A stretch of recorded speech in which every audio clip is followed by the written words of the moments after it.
Okay, we're going to go ahead and get this meeting started. We're starting the meeting of Gainesville Regional Utility Authority Board. Roll call, please. Thank you, Chair Carter. Member Lawson? Here. Member Caro? Here. Vice Chair Coates? Not present. Chair Carter? Here. Thank you, Chair Carter. I'd also like to point out, Member Coates had an engagement today that he could not get out of, and he does send his apologies. So this isn't anything deliberate. He had no other alternative. If we could, please stand for the invocation and then the pledge. Dear Heavenly Father, Lord, thank you for all you do, Father. Thank you for everything that you put in our path and the people you put in our path, Father. Thank you for everybody here tonight. Father, please let us all work well together and lead us and guide us through our decision-making. In your name, amen. Amen. Pledge. I pledge allegiance To the flag of the United States of America And to the republic for which it stands, one nation, under God, indivisible, with liberty and justice for all. Thank you, Chair. The next item is the adoption of the agenda. Need a motion to adopt the agenda, please. I'll make a motion. Okay. Second. We have a motion and a second to adopt the agenda. Anybody who would like to comment on the motion on the floor, please stand up. At the last meeting, Is his microphone on? I apologize, Mr. Conish. Can you hear it out there? It doesn't sound like it. it says on. Okay, your time didn't start, sir. Can we get his microphone working better? Because like I said, if I can't hear it, they can't.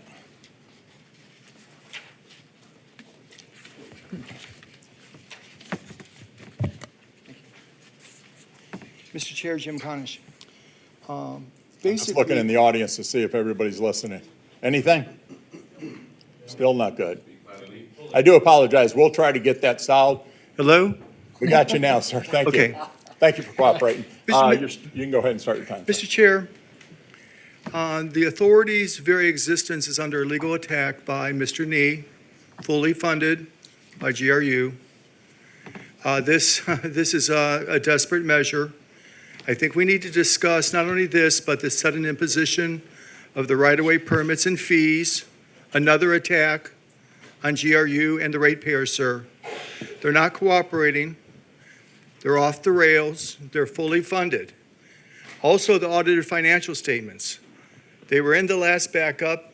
You need to either adopt them, accept them, or not accept them. They're very important. I have 7 points I want to make about these audited financial statements that cost us $484,000. Very important, sir. So I'd like to add a discussion of Mr. Nee's legal attacks on ratepayers and authority to the agenda. And I would also like to talk about the audited financial statements that were in the backup of the last meeting, sir. Thank you. Thank you very much. Next speaker to the motion on the floor, please.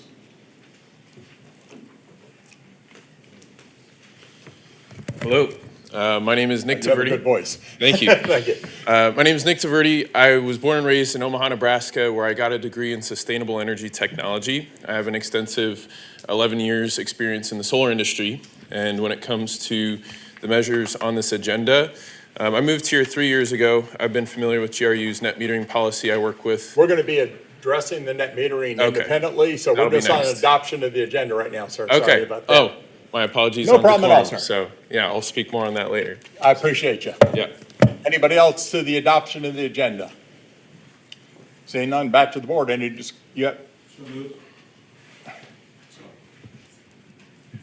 If anybody would like to speak, please, let's get up here. It looks like we're going to have a busy night, and we want I to try to will get it be moving. quick. So we're talking about, Just the agenda. which is the solar energy thing, right? Not the net Well, metering? no, that it's on the agenda. Basically, perfect. what's on the agenda, that's all we're talking about. So I don't really have a dog in this fight because I don't own a solar company and I don't own solar panels. Okay, but- we're going to be doing it. It's just to accept the agenda, what's on the agenda, sir. Not to Okay. discuss each Sorry item for- on the agenda. Sorry for misunderstanding. No problem. sir. We have a lot of first timers here. We understand that. Okay, back to the board. Any discussion by the board? All in favor, please say aye. Aye. Unanimous. Mr. Chair, the next item is the approval of minutes. Need a motion to approve the minutes, please? I'll move. I'll second. Okay, we have a motion and a second. Anybody like to speak to the motion on the floor, which is the approval of last meeting's minutes? Seeing none, back to the board for discussion. Any discussion? Nope. Okay, all in favor, say aye. Aye. Unanimous.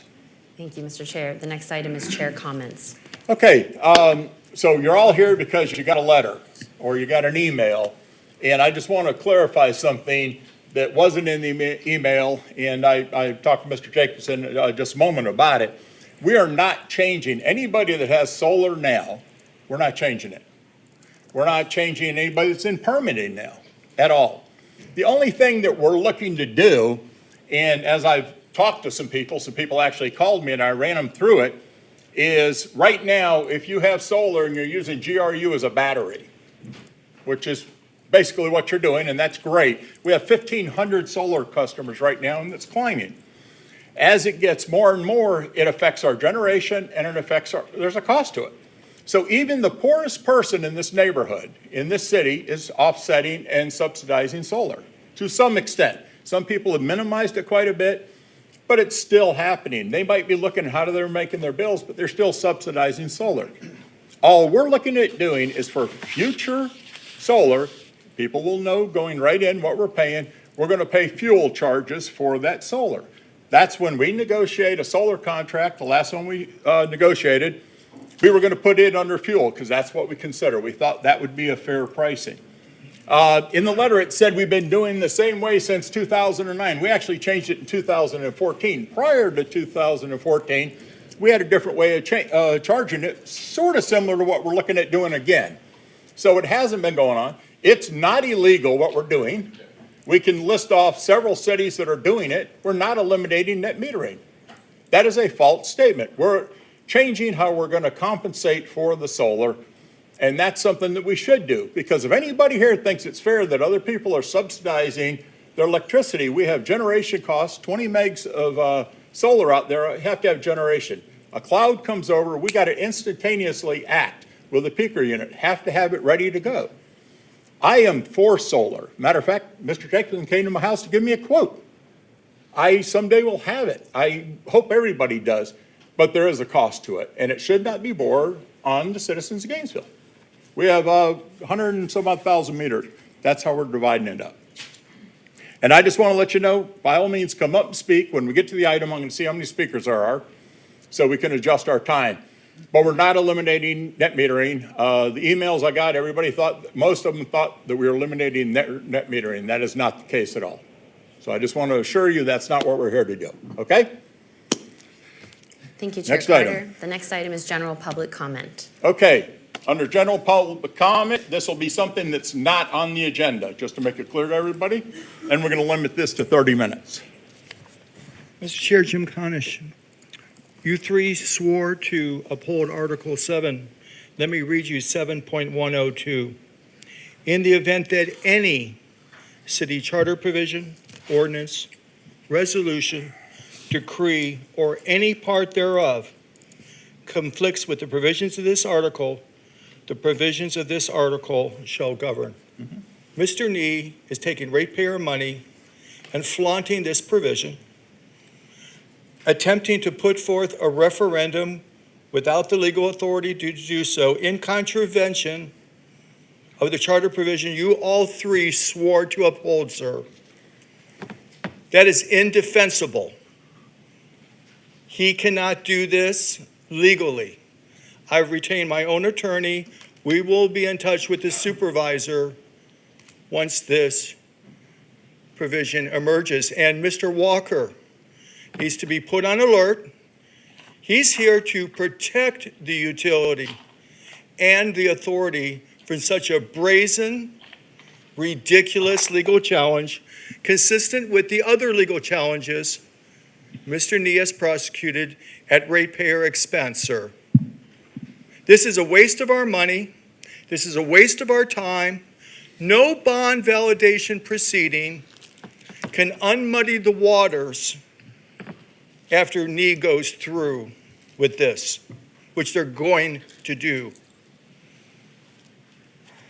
The utilities debt increased by $117 million in the last fiscal year, sir.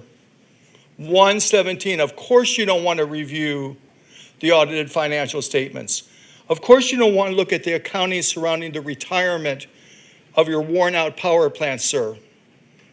Of course, you don't want to address the irregularities noted in the audit report, sir. GRUCOM lost $3 million. GRU took $1.2 million as a transfer. Unknown service level agreement losses. It's unsustainable. And you are doing nothing to stem the hemorrhaging of GRU ratepayer money on things which are indefensible, illegal, unauthorized, and unsustainable, sir. It's time to wake up and give the next board a chance to do the job that you've never stepped up to the plate to do yourselves. Thank you. Just want to make it clear, Mr. Nee does not have access to our money. He is not spending GRU money. He is. That's beautiful, sir. You should run for this board. You'd be a great fit. Not elected, sir. Go ahead, sir. All right, thank you. So just to reintroduce myself, Nick Taverdi, born and raised in Nebraska, degree in sustainable energy, a lot of experience in solar, and with Okay, regards you're to... going to hate me again, but it's to talk about things that aren't on the agenda now. Okay. I respect All that you Yeah, know, this is I'm new to very a lot of eager, people. trying to get out of here on time. I so respect the heck out of Yeah. that, sir, but it's Cool. for people, Yeah. that- yeah. Well, don't worry. Not clear what he's also talking about. We'll get you going. Don't worry about that. Okay. We'll confuse you so much you don't even want to come back. No. Go ahead, ma'am. Angela Castile. You guys have tried to do what you were meant to do, and I thank you for that. I do hope that the next board is great, but thank you. Thank you, ma'am. Next speaker, please. Seeing none at this time, back to the board. Ma'am? Thank you, Mr. Chair. The next item is the consent agenda. However, we have no items for that. And following that, we have the CEO GM comments. That's you, buddy. Yes, Mr. Chair and members, so a couple people have mentioned, this is, we believe, going to be the last meeting of the board. Resignations are through May 16th, and then there will be a new appointed board after that. And so I just wanted to spend a few moments, as we all know and you hear all the time, change and transition is difficult. And I appreciate your all's willingness to step into the arena here and begin to work through that change process. And there's a lot of different opinions on what's happened in the last 6 months. I will give you my perspective. I think we were able to clarify several things about how the new authority is going to operate, what authority there is, and made that clear through the law and began to transform the utility through consistency with the law. And we were able to make several major strides in that direction. And I just want to say thank you to you all as members to be dedicated and committed to doing that. The other thing I really want to point out is from the very beginning, every single one of you were able to see what the employees of GRU do and how well they do it. And were reflected that in public and in your circles around your homes and your families, and really appreciate that from an employee standpoint. The dedication and commitment of our employees is phenomenal, and for you all to see that, to witness that, and express that, I think is very good for GRU and for our future. The other thing is there were some real major strides. We started to transform kind of how the utility operates, particularly looking at applying business principles more and different than we have in the past. And that through the leadership of this board, we were able to begin that process. And as part of that was accelerating the debt reduction plan that we had been on. And so we took, you as a board took several actions. The first very major one was the sale of the trunk radio system. That helps move us in that direction of reducing debt. The bond validation process is a process that we have entered that really kind of is designed to answer a lot more questions and bring a lot more stability to the authority and going forward. And so we're excited we're still on the path to do that. And then I think from an employee standpoint, again, bringing more stability about where the future is going. So I just want, there's more things that I've shared with you individually and will share, but I wanted to just say thank you for that. Thank you for the time you've had. It's been 6 months, and I appreciate your engagement with us as a utility, and look forward as if there's anything you can pass to the new board members to make a smooth transition. That would be my big ask to continue to make this successful. The second thing I wanted to share is that CWA, which is the union that has a large majority of our employees are a part of, they have filed with PERC in Tallahassee to essentially have a union that is just represented with GRU employees. So they have filed that. We'll see how that process is and go through, but I just want to make you all aware of that. And then lastly, what we're really trying to do with the agenda tonight and essentially with the new board as it comes in is focus on getting our budget approved. So one thing that's in the law is getting an approved budget by July 1st. And so tonight, the items that we have on here are items that roll into the budget. And so that's what we're trying to focus on, those items. And then the following meetings with the new board will really focus on approving the budget by that July 1st deadline that was in the law. So just wanted to share that with you all. And again, appreciate your all's commitment to our utility and look forward to building on the foundation that you all got to start. So thank you. Any comments from the members at this point? I would just add, your staff, we didn't know what we're getting into, but I would say your staff is not putting any roadblocks up. I would say that when we asked questions, we got them. I think that they helped us in our decision-making. But most of all, and I'm going to say this, and don't take offense, but the employees of GRU are amazing. They're absolutely amazing. So I sat in Tony's office and I said, I could do without the executives. I can't do without the employees. He goes, oh, don't say that. And that should be a compliment to all the executives. Because if you have staff below you that can do your job, you've done a good job. And I'll tell you something, every staff member that I have met, and I can see the heads nodding from both sides here, they've been amazing. They've been respectful. What can we do to help? This isn't them. If you guys get mad at us, I'm okay with that, please. The employees and the executive staff of GRU had nothing to do with this. And I just want to thank you all. That's why I'm proudly wearing my GRU shirt tonight. The only one I got is a golf tournament shirt from 2017. So I'm wearing to say thank you to the staff. You're excellent, so thank you.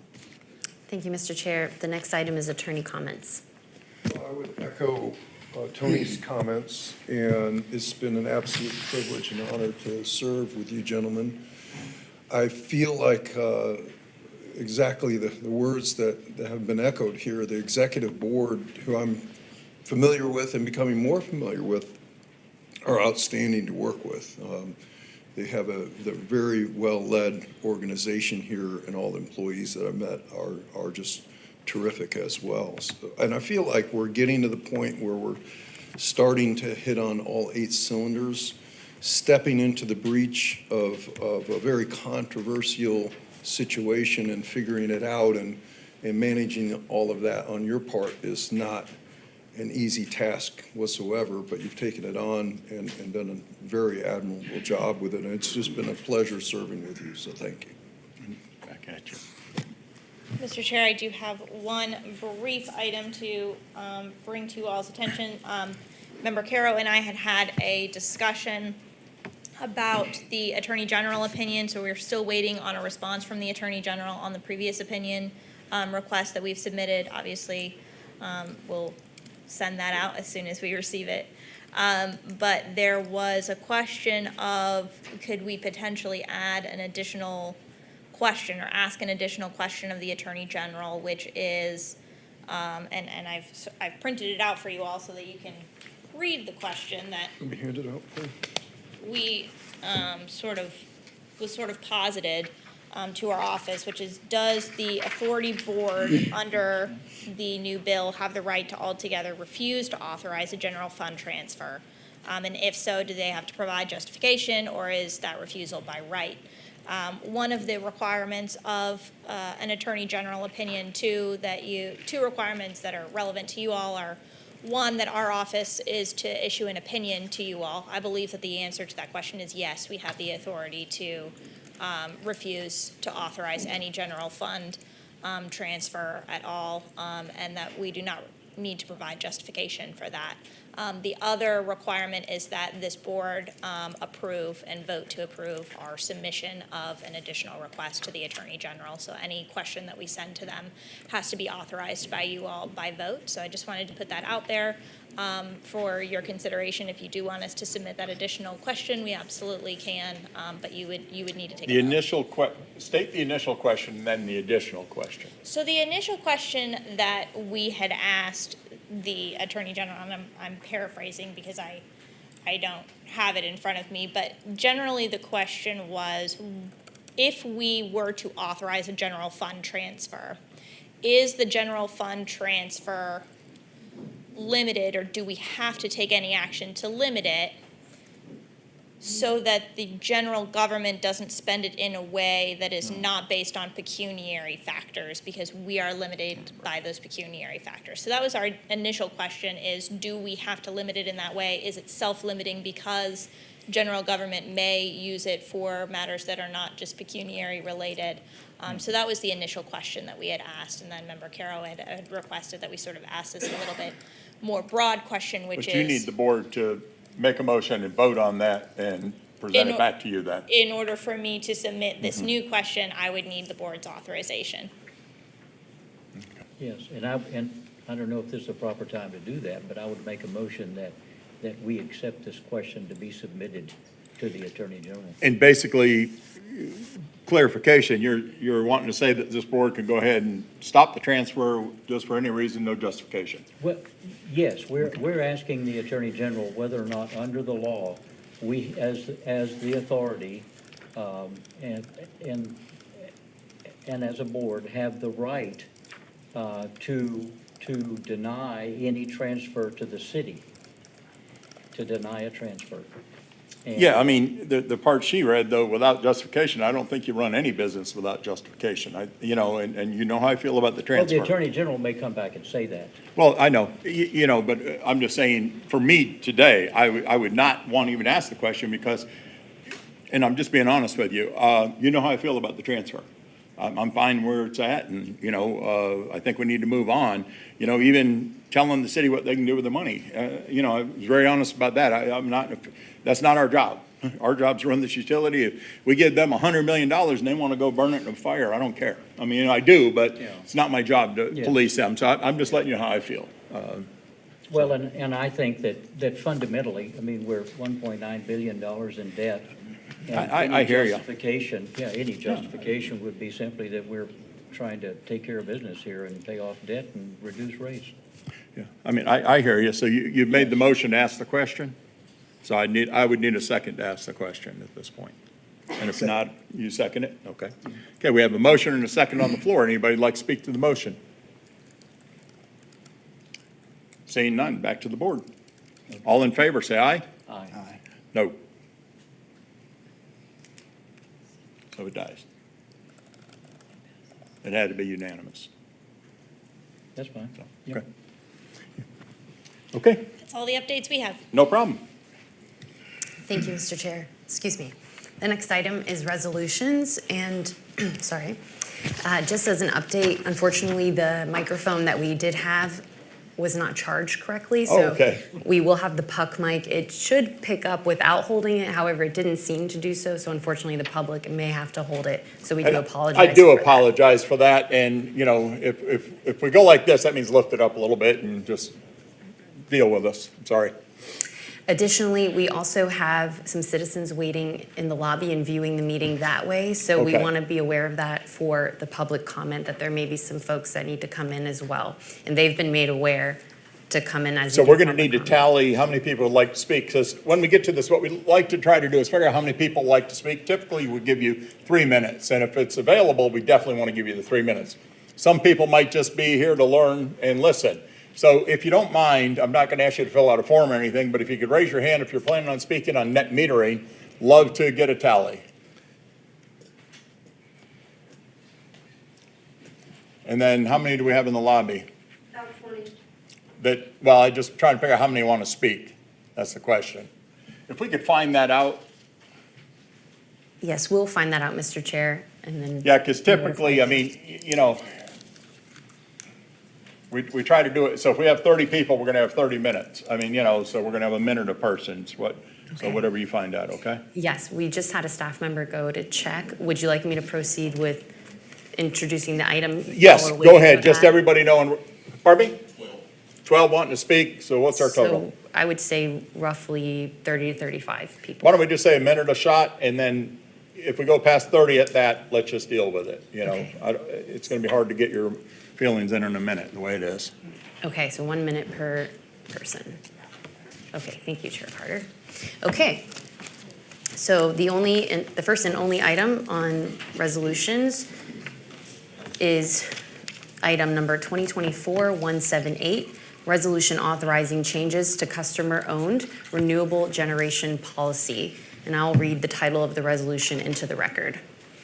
A resolution of the Gainesville Regional Utilities Authority, a unit of city government of the City of Gainesville, Florida, authorizing pursuant to the power and authority of the authority set forth in the city charter, stating that Gainesville Regional Utilities shall no longer be subject to Chapter 27, Article 2, Section 27 through 37, net metering of the City of Gainesville Code of Ordinances, providing compensation for renewable energy placed onto Gainesville Regional Utilities distribution system by customer-owned renewable generation, providing for the notification to the City Commission to change conflicting ordinances, and providing for an immediate effective date. And now, I'll introduce Jamie. Jamie, hit your mic if you would, sir. Thank you. Mr. Chair, I'll just say a few words and let Jamie go from there. So Jamie is our Director of Utilities Planning, Jamie Vershaw. He will be presenting on this topic, and like I said, ultimately, we're looking for approval of a resolution to change essentially back to the very similar policy we had between 2009 and 2014. But the purpose of the presentation is try to clarify a lot of the questions that have been asked and to understand. And so Jamie is going to do the presentation, but also be trying to answer many of the questions that have come up as we go through it as well. And also, let's monitor as people speak. If there's a unique question that you haven't heard or you haven't answered, let's try to make sure that at some point we try to answer that if we can, if not by email. So if you have a question we're not able to answer right away, let us know. We'll email you the answer. If we don't have it, we'll get it for you, okay? Great. Jamie? Thank you, Tony, for that introduction. Again, I'm Jamie Vershaw, Interim Planning Director. Again, I can't hear you very good. I don't know what's going on with the A little mics closer? tonight. Is that, Hold it closer. Yeah, it's Right here? something's going on. is this, okay right here? Yeah. Here? So. I apologize. If we can't, we should be able to tweak I'll these up talk a a little little bit. louder, maybe that'll Okay, help for great. it as well. So this evening, GRU is recommending changing the way it will compensate future solar customers for excess energy they deliver onto GRU's distribution system. As a result, these future customers will be paid monthly for the amount of energy they send to GRU using GRU's fuel adjustment rate. This is important to address now because a continued surge in the number of net metered customers that we have will further impact the cost, cost and equity that we have for customers that have solar and customers that don't have solar.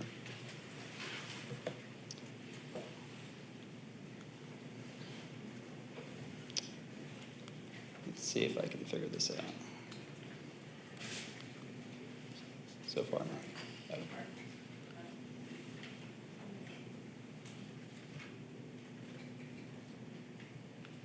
Thank you, Christine.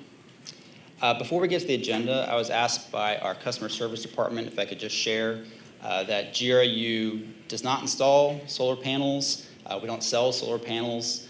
GRU has had many instances of customers having salespeople come to their homes and those salespeople claiming or giving the impression that they work for GRU. It's been misleading for our customers. So customers, if you have this happen to you, please reach out to our customer service department with any concerns or questions. So today we're going to talk about the history of solar promotion at GRU. We'll talk about our current policy of full retail net metering and exactly what that means. We'll talk about some possible policy alternatives that we see at other utilities throughout the state. We'll look at a case study for JEA that recently had full retail net metering similar to GRU and transition to compensating excess generation at their fuel rate. And we'll talk about the next pass and the recommendation in the resolution.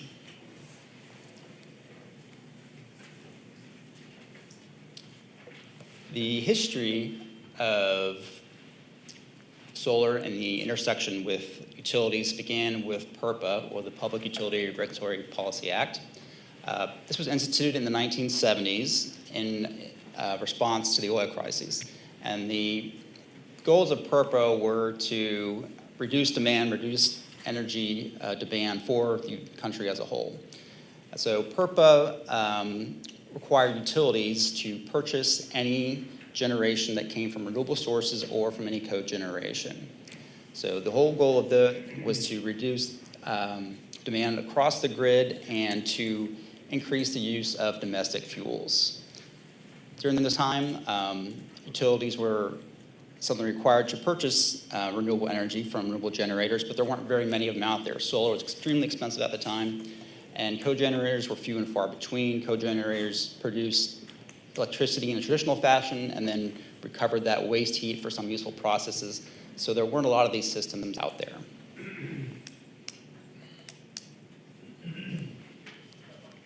So in response to PURPA, GRU began to pay avoided costs for excess solar generation. And of course, at this time, there wasn't very much of it. PV was extremely expensive at the time. In 2002, GRU began offering rebates to customers to incentivize them to place rooftop solar on their homes. And GRU continued to offer this through 2014. In 2009, GRU began the Solar Feed-in Tariff program. I just want to make a distinction between Solar Feed-in Tariff, FIT, and net metered systems. Solar Feed-in Tariff is not behind the metered solar.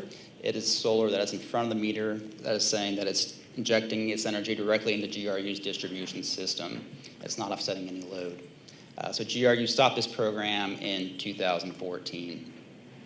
Also in 2014, GRU stopped offering rebates and started offering full retail net metering. We'll talk a little more about what that means. One thing that does not appear that happened in 2009 was that the Florida legislature began requiring all utilities to offer some form of net metering that would require them to allow customers to offset their generation using customer-owned renewable generation.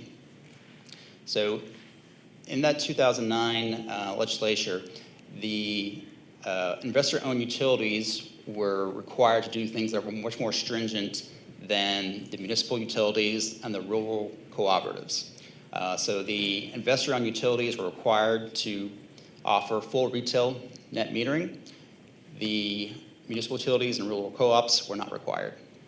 So that's something that we'll talk a little more about in just a little bit.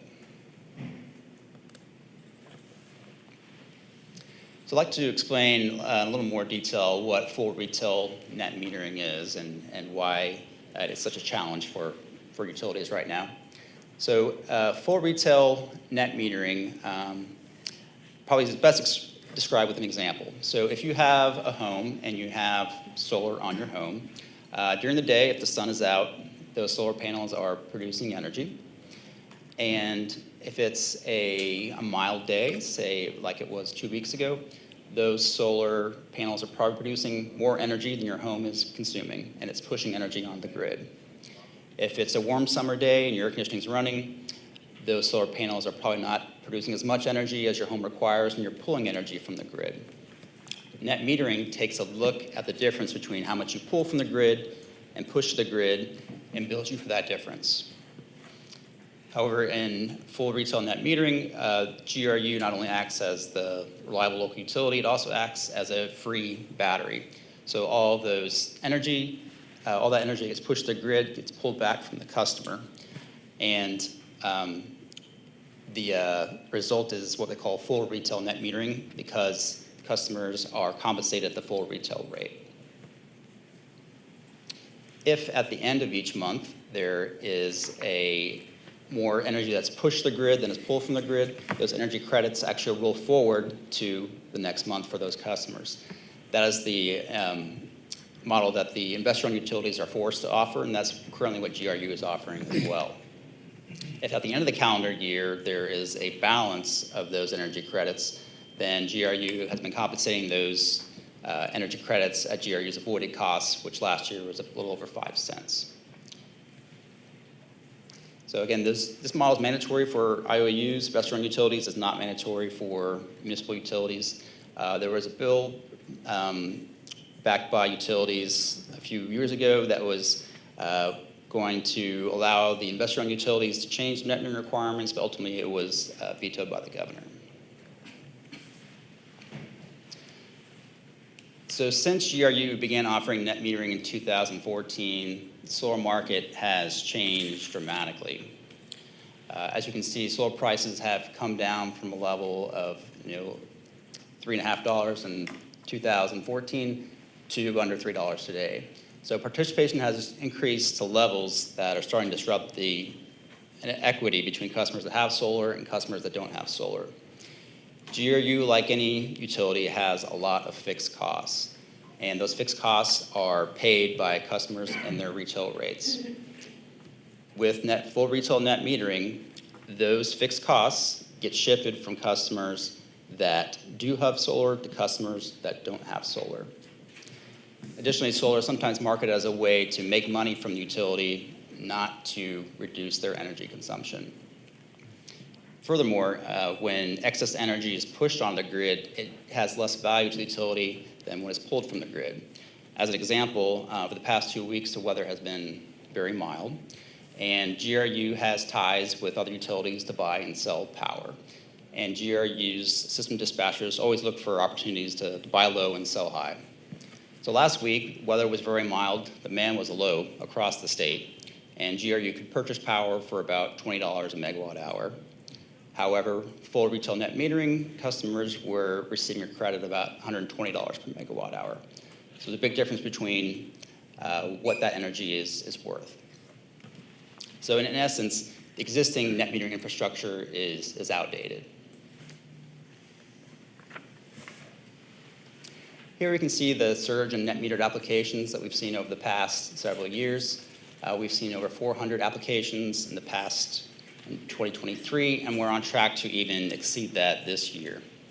As you can see, this is just not financially sustainable in the long term. So if you don't do full retail net metering, what options are there? So the first option we can take a look at is an alternative rate for excess generation. And again, that excess generation is any energy that's pushed onto GRU's grid. With this application, all grid energy is billed at retail rates. Any energy that gets pulled from the grid is billed at retail rates, just like any other customer. Any excess generation, as energy that gets pushed on the grid, is credited at a given rate, for example, the fuel adjustment rate. And this practice aligns with the way the utility industry is moving. It also improves rate equity for customers that have solar and customers that don't have solar. And it's a relatively straightforward change. This also aligns with the pecuniary factors and industry best practices of House Bill 1645. One thing that GRU may need to do administratively is issue 1099s to some customers that receive more than $600 in energy credits in a given year, but we think this will be the exception and not the rule. Another alternative to take a look at was demand billing. In demand billing, customers pay a demand charge for the amount of peak power they consume or demand in any billing period. And this is billed as dollars per kW. This is often done in conjunction with utilities' peak periods, for example, for GRU in the summer between 4 p.m. and 8 p.m. And in exchange for paying this demand rate, customers are usually offered a lower energy rate. This is very common in the commercial space. It is not common for residential customers. It's also a more difficult concept for residential customers to grasp. But this could be a useful tool down the road as electric vehicles become more prevalent. We think this could be a way to help shape customers' energy, but ultimately we're not recommending this path tonight. Looking across the state, we wanted to see what other utilities are offering for their net metering programs. For full retail net metering like GRU currently has, we have the investor-owned utilities, because they're required to do so. We have FPL, Duke, TECO, Orlando Utility Commission, and Tallahassee. For utilities that offer net metering with an alternative rate for excess energy, that includes JEA, who is paying the fuel rate, and that's ultimately the path that we are recommending tonight. We have Clay Electric and Sumter Electric Cooperative, who compensate excess generation using their wholesale rate, which is essentially their fuel rate. Not listed on there is also Green Cove Springs, Sumter Electric, Keys Energy, and the city of Newberry. Lakeland is the outlier in the state. They require demand billing for their solar customers, but that's the only example that we could find in the Southeast for demand billing.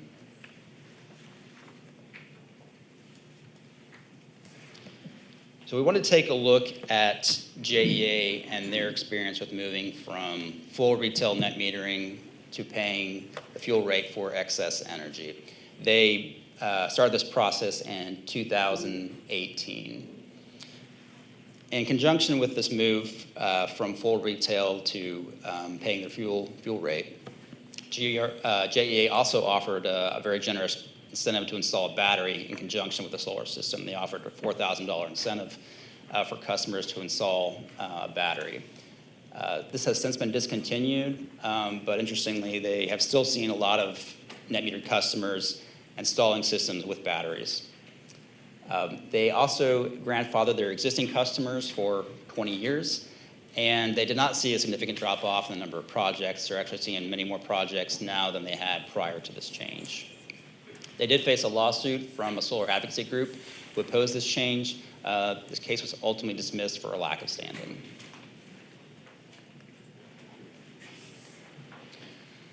So if GRU were to pursue this path, moving from full retail net metering to paying the fuel adjustment for excess energy, these are things that we would want to take a look at.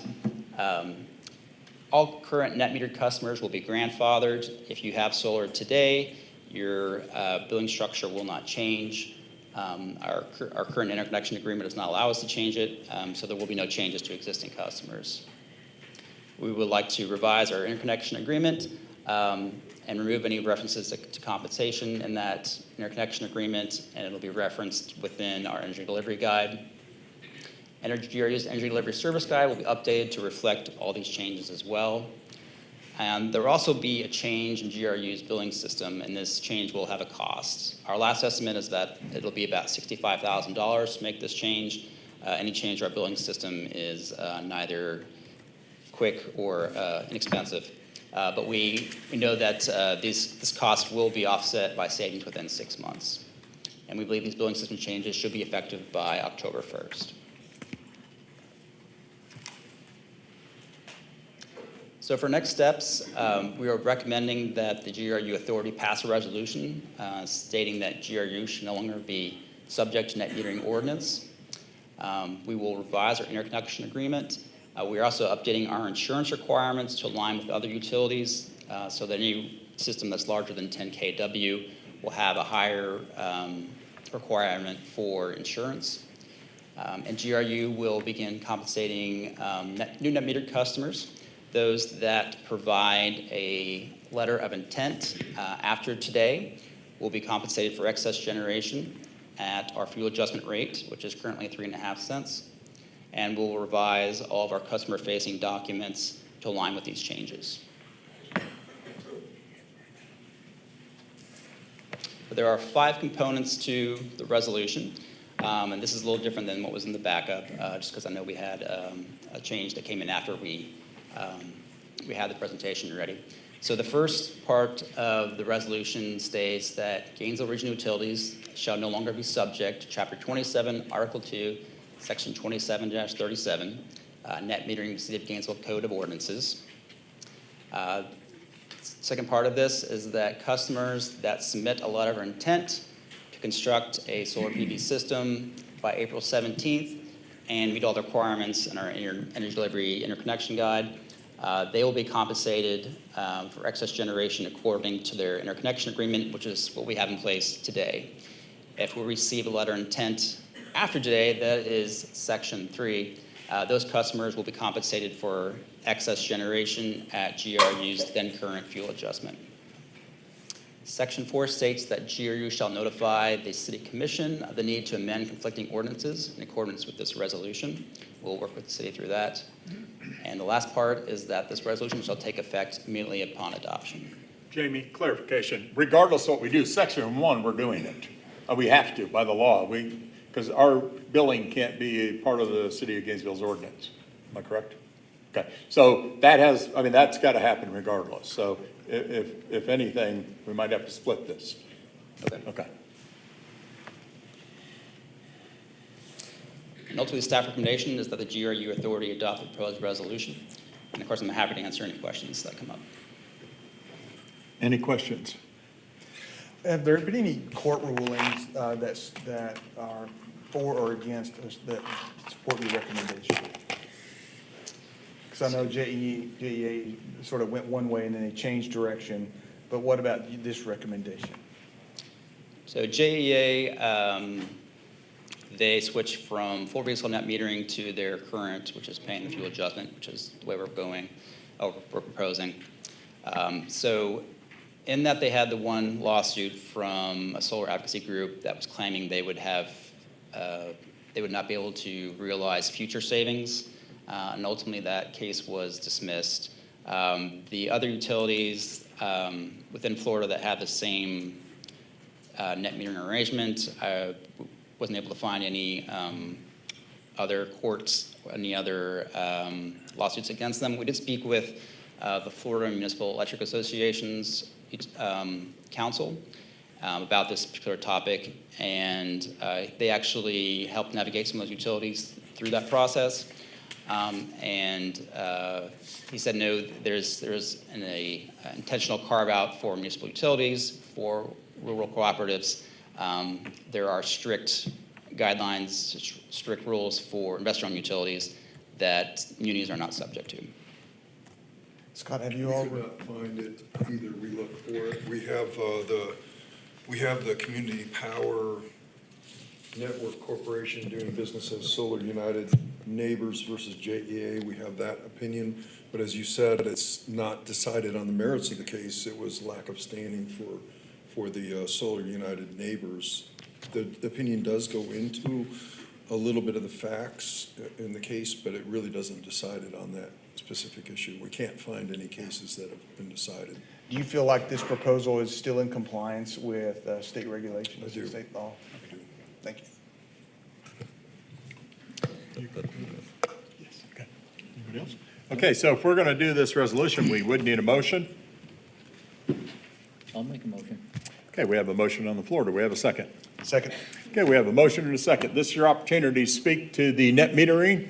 And so, like I said, unfortunately, we're going to limit you to 1 minute. Have at it. Your turn finally. See, I told you to get up Thank there. you. Couldn't hold it back, so. We're rooting for you. Appreciate you. Yeah, I don't need to introduce myself again. Actually, Thank you do. Okay, Nick Taverdi with Enlight Energy, local solar company. Before today, was the board aware of the details of this proposal, or was Jamie's presentation the first? We were aware, but Okay. typically we don't answer questions back and Okay. forth. We'll do it at the end, but. Just we were. because of how new it is to the public, I suggest that it not be decided upon today, such that it then gets instituted today. I've seen all across the nation, there are many utilities, it is a trend that they're moving away from dollar for dollar net metering. And in those cases, I've noticed that they have a runway of whether it be a number of clients they will allow to adopt net metering as it's been, or a time frame. And I suggest that you extend that time frame, allow for people to take advantage of it as it is today, whether it be 10,000 or 5,000 or just more than there are. So thank you. Thank you very much. Next speaker, please. Hi, I'm Heaven Campbell. I'm the Florida Program Director of Solar United Neighbors. The JEA lawsuit has been refiled from plaintiffs withstanding oral arguments are in July, is still going. Subject matter expert, and I'm a mom. I drove here from Orlando. I'm going to miss bedtime with my 2 kids under 4. The 1 minute time limit is egregious. JRU is telling people already that they cannot interconnect. Net metering is already gone. This is a direct violation of PURPA. It has been done over the last 2 weeks to a handful of customers. Your own 10-year site plan and IRP contradict much of what has been said tonight. 1.4% of your customers are causing cost shift. We need to see math. We need to see your work, because that is not mathematically possible. And there are so many studies and meta studies that have disproven this. Your 10-year site plan says 44 megawatts of peak shavings from demand side management every year. Your also net metering applications are outpaced by new meters. NIM equals peak shavings, avoided energy, avoided capacity, T&D offset. The Public Service Commission said that the insurance requirement was not the intent of their rule. Time's up. Thank you so much. Next speaker, please. Hi, my name is Eric Henson. I'm a solar customer here in Gainesville. I have 21 years of experience, actually collaborated with FMEA and APPA over the years. I'm a small business owner now. I have multiple self-storage facilities, some with large solar installations, some with smaller. I would just ask the board to consider the favorable aspects of having a distributed grid. I don't think there's anything wrong with GRU's generational load and capacity and staff going down. There's no reason for the utility to be any bigger than it has to be. Having solar on rooftops, it's good for the environment, it's good for the climate. If you do adopt this resolution, really what's going to happen, nobody's going to install solar. To your point, I doubt you ever will, because it just doesn't make economic sense. The only reason it makes any sense at all is because we get that dollar for dollar net metering. So I would just say we're going to lose jobs. We're going to put the solar companies out of business. It's bad for the climate. It's bad for the community. It's bad for the environment. And that's my minute. Thank you very much. Okay, guys, we don't do that because it's actually eating into your time. So typically in meetings, we don't applaud, boo, or anything else. So I love your enthusiasm, but let's try to get through the comments. Hi, I'm Barry Jacobson, co-founder of Solar Impact. By GRU's numbers, this would save approximately $130,000 a year. Divide that into the 2 million megawatt hours. That works out for the typical homeowner of about less than 6 cents per month off their bill. In 2009, when the legislation was passed, all the utilities that I've dealt with went to net metering. GRU said, our billing can't quite handle it. We'll do the best we can within what their billing could do to approximate net metering. Net metering has a very specific meaning. It means pay for the net of your metered usage. Net billing is not net metering. The Public Service Commission was appointed by the governor. They're using the exact same rules as the municipal utilities, this exact same legislation. And they have consistently said for the last 15 years, this is what net metering means. And at JEA, because they grandfathered people in, the existing customers had no standing. And so now that they've been around for long enough, now there's a new lawsuit which is working its way through the courts. They'll be hearing oral arguments in about the next 2 months. The solar companies, I'm hearing the JEA say, oh, everything was fine. I knew a guy in JEA territory within 2 months. Barry, I apologize, but. Oh, over time. Yeah. All right, thank you. Keep me up to speed. You're going to have to yell at me. I was listening. We're not starting their time until after they say their name so that we can clearly hear. Perfect. Hi, I'm going to wait to speak. Good evening. My name is David Hastings. I'm a member of the Sierra Club and pretty active in the community here. I'm pretty concerned, first of all, the limit of 60 seconds. That's egregious. It's not democratic. It doesn't offer all of us an opportunity to say what we need to say. But I'd like to start off by saying that utility best practices are first to do the math. Demonstrate why changes are needed. There has been no study to show why net metering should be eliminated or changed. It's also well understood that homeowners with rooftop solar provide cost savings by sharing locally made energy transmitted to neighboring customers with little or no transmission losses. And it's produced during the peak of the day when the sun is shining, when demand for electricity is typically high. We also know that rooftop solar makes the electric grid more reliable, and that's something that GRU is well known for. We love reliability. And finally, we want middle and lower income communities to have the least expensive electricity, which net metering would provide. Thank you very much. Thank you so much, sir. Next speaker, please.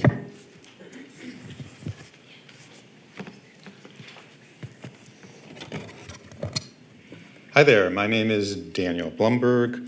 I'm going to read to you something that hopefully you guys are aware of. The GRU's mission statement is to provide safe, reliable, competitively priced utility service in an environmentally responsible manner and will actively contribute to the enhancement of quality of life in our community. Does changing net metering assist in meeting this mission statement? No, it does not. When GRU customers install at their cost with no subsidy or upfront financial assistance solar panels, it meets the mission statement by increasing renewable energy production, which reduces pollution. Production becomes resilient in case of disaster, can allow for areas to still have power. So what I'm hearing is you're saying you want to lock in people right now at the fuel service charge of about 3.5 cents is where it's at if they do a new installation.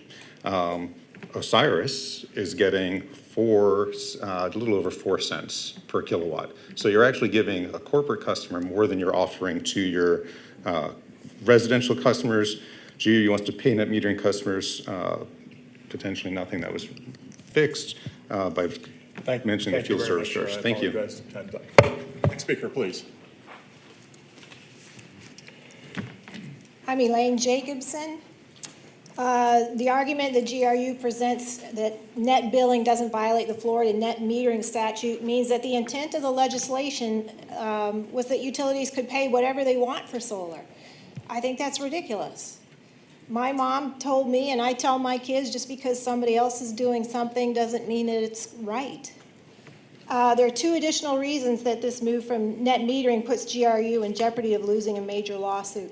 First, GRU says that the authority will cause the City of Gainesville net metering ordinance to change. Florida statutes say that ordinance changes require specially noticed meetings and votes. A recent Florida statute also requires a study of business impacts or there will be fines. None of this has been done. You can't just self-select out of a city ordinance. Second, the authority is operating in uncharted territory with current members all resigning, but still voting. This is not a good time to have votes with serious legal ramifications. We're over, Mr. Chair. Okay, thank you very much. Next speaker, please. Hi, my name is Mike Collins. I'm with local solar company, PPM Solar. We've been in business 15 years. Can anybody here on this board clearly explain how net metering costs GRU money? I'll be happy to. You and I go have coffee in the morning. I'll stay all day with you. Okay. Piece of cake. Okay. I'm going to explain it a little bit tonight, too. Can we do it as a public meeting? Can I get 15 seconds back? Sure, come to the Bagel Baker. You know where If you I'm want at. to follow, hang on. If you want to follow JEA's the way they did this, if we're going to get there to that point, do you know one thing that was missing from your proposal was the JEA gave a 1-year grace period. You aware of that? No? Okay. Very important. You should think about it. Thank you very much. Next speaker, please. Hi, my name is Mary-Yvonne Devensky. I am the chair of the Sierra Club, the Suwannee St. John, the local group.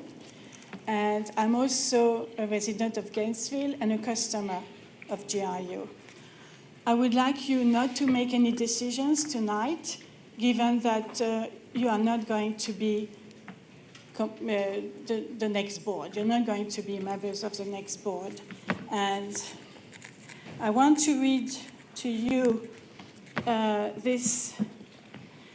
On April 27, 2022, updated the following day on the 28th, Republican Governor Ron DeSantis vetoed the bill that would have authorized public utilities to impose additional charges on customers to recover lost revenue from residential solar generation.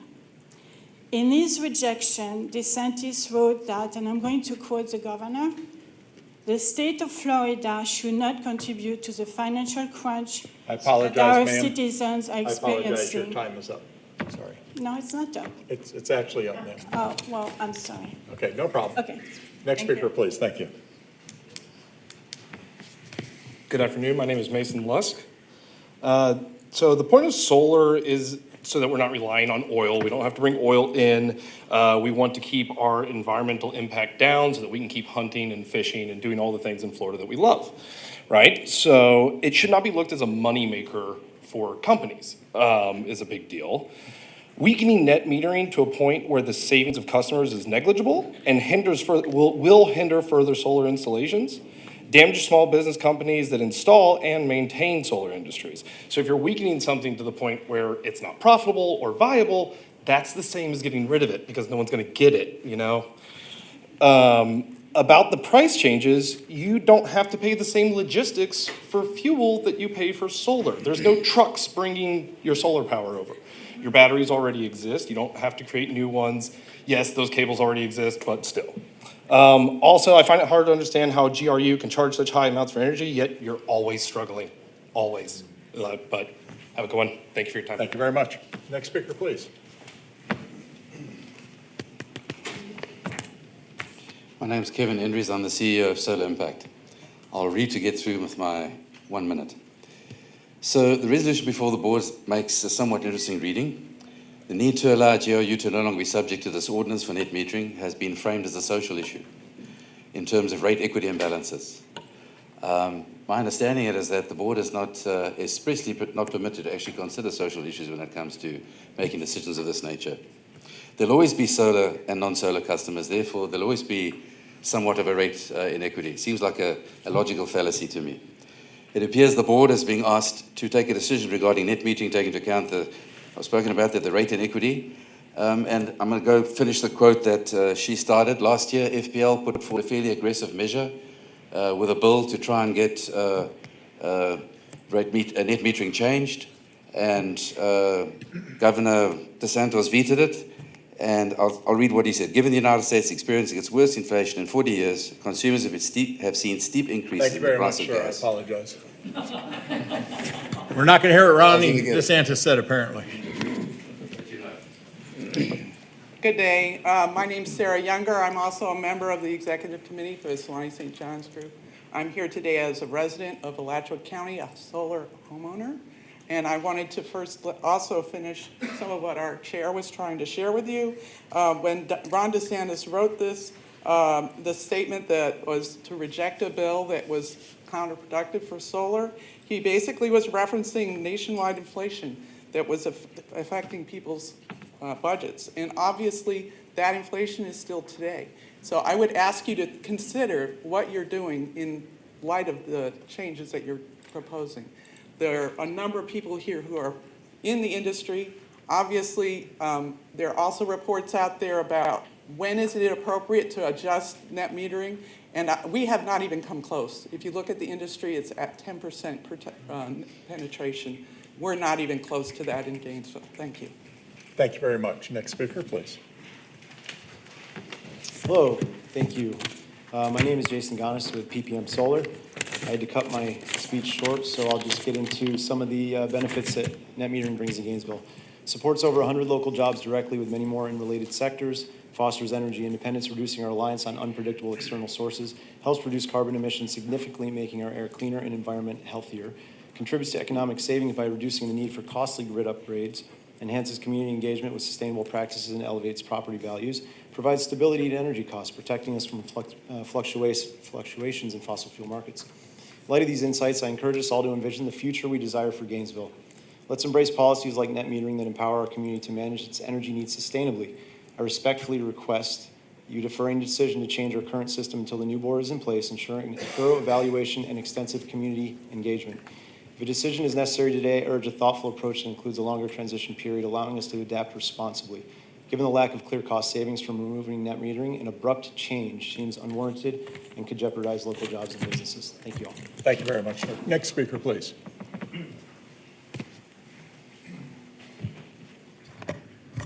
Good evening. My name is Alex Chokhlov. I'm a co-founder of PPM Solar. Just sticking to the facts here, GRU net metering policy as is already more restrictive than Public Service Commission mandated one. Our system size is determined based on DC rating. It's 10 kilowatts DC versus 11.6. We are the only utility that requires pre-approval for a residential system. We're the only utility that requires insurance for Tier 1 installation.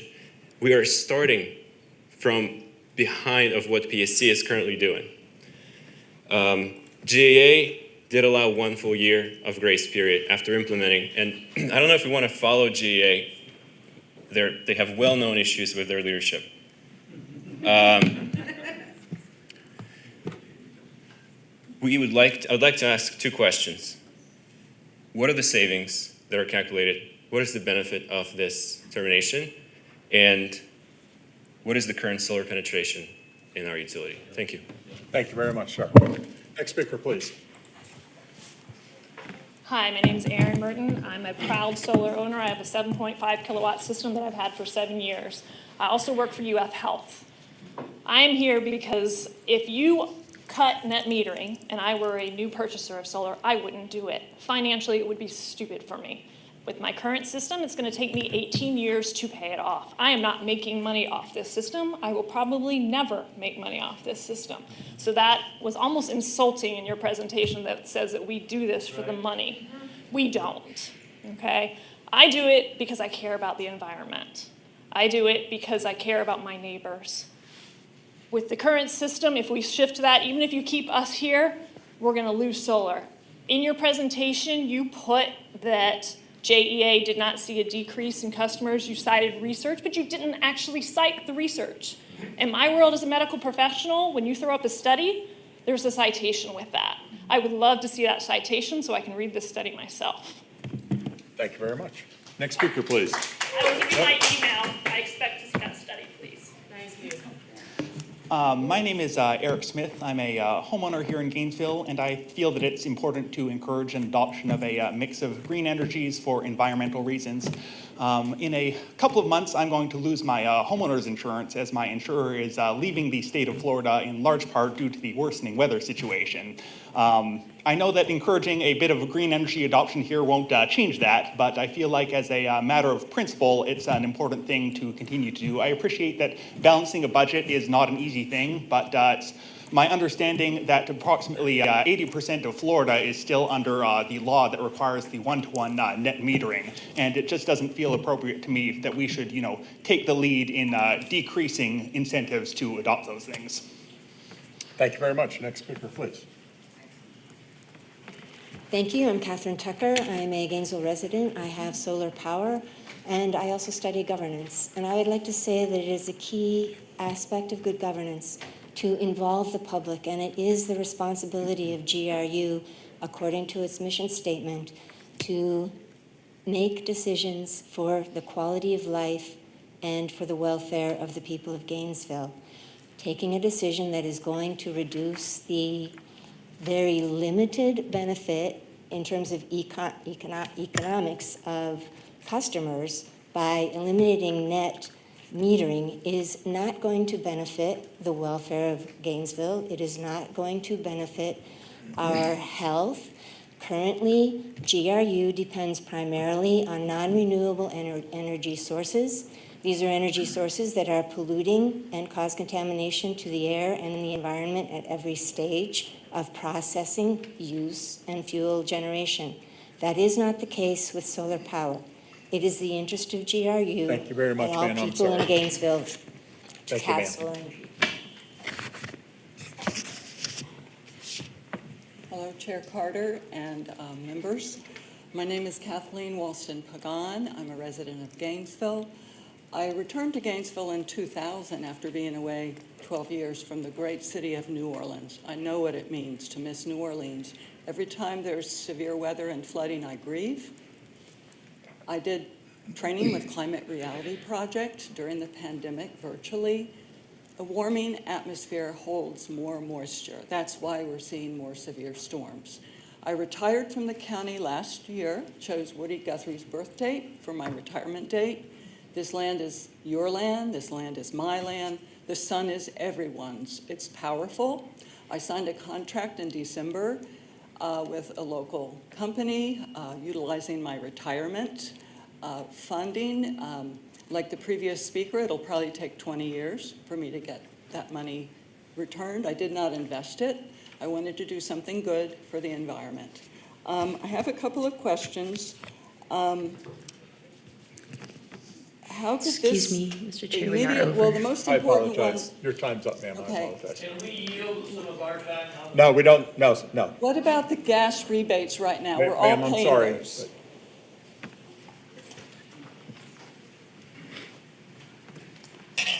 Good morning. Good afternoon. My name is David Fitzgerald. I'm a GRU customer. I've had to rip apart large parts of my presentation. I'll try to be brief. I think additional context is required in that presentation that was given. 20 megawatts of installed power sounds like a lot, but what's not provided is the total generating capacity and load, which should be included for further fair comparison. A small hospital is roughly 20 megawatts. So that's not very much, I would think, in terms of GRU's total capacity. $130,000 savings per year seems like a rounding error to me, given was it $1.4 billion in debt.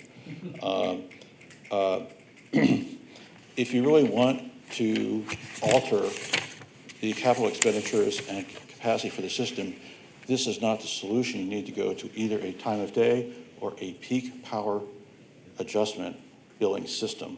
That will get you what you want, which is to reduce peaking power, which is to reduce max power requirements and reduce the ability to buy power off I the grid. apologize, sir, your time is up. All right, Thank you very and much. Next thank you speaker, very much. please.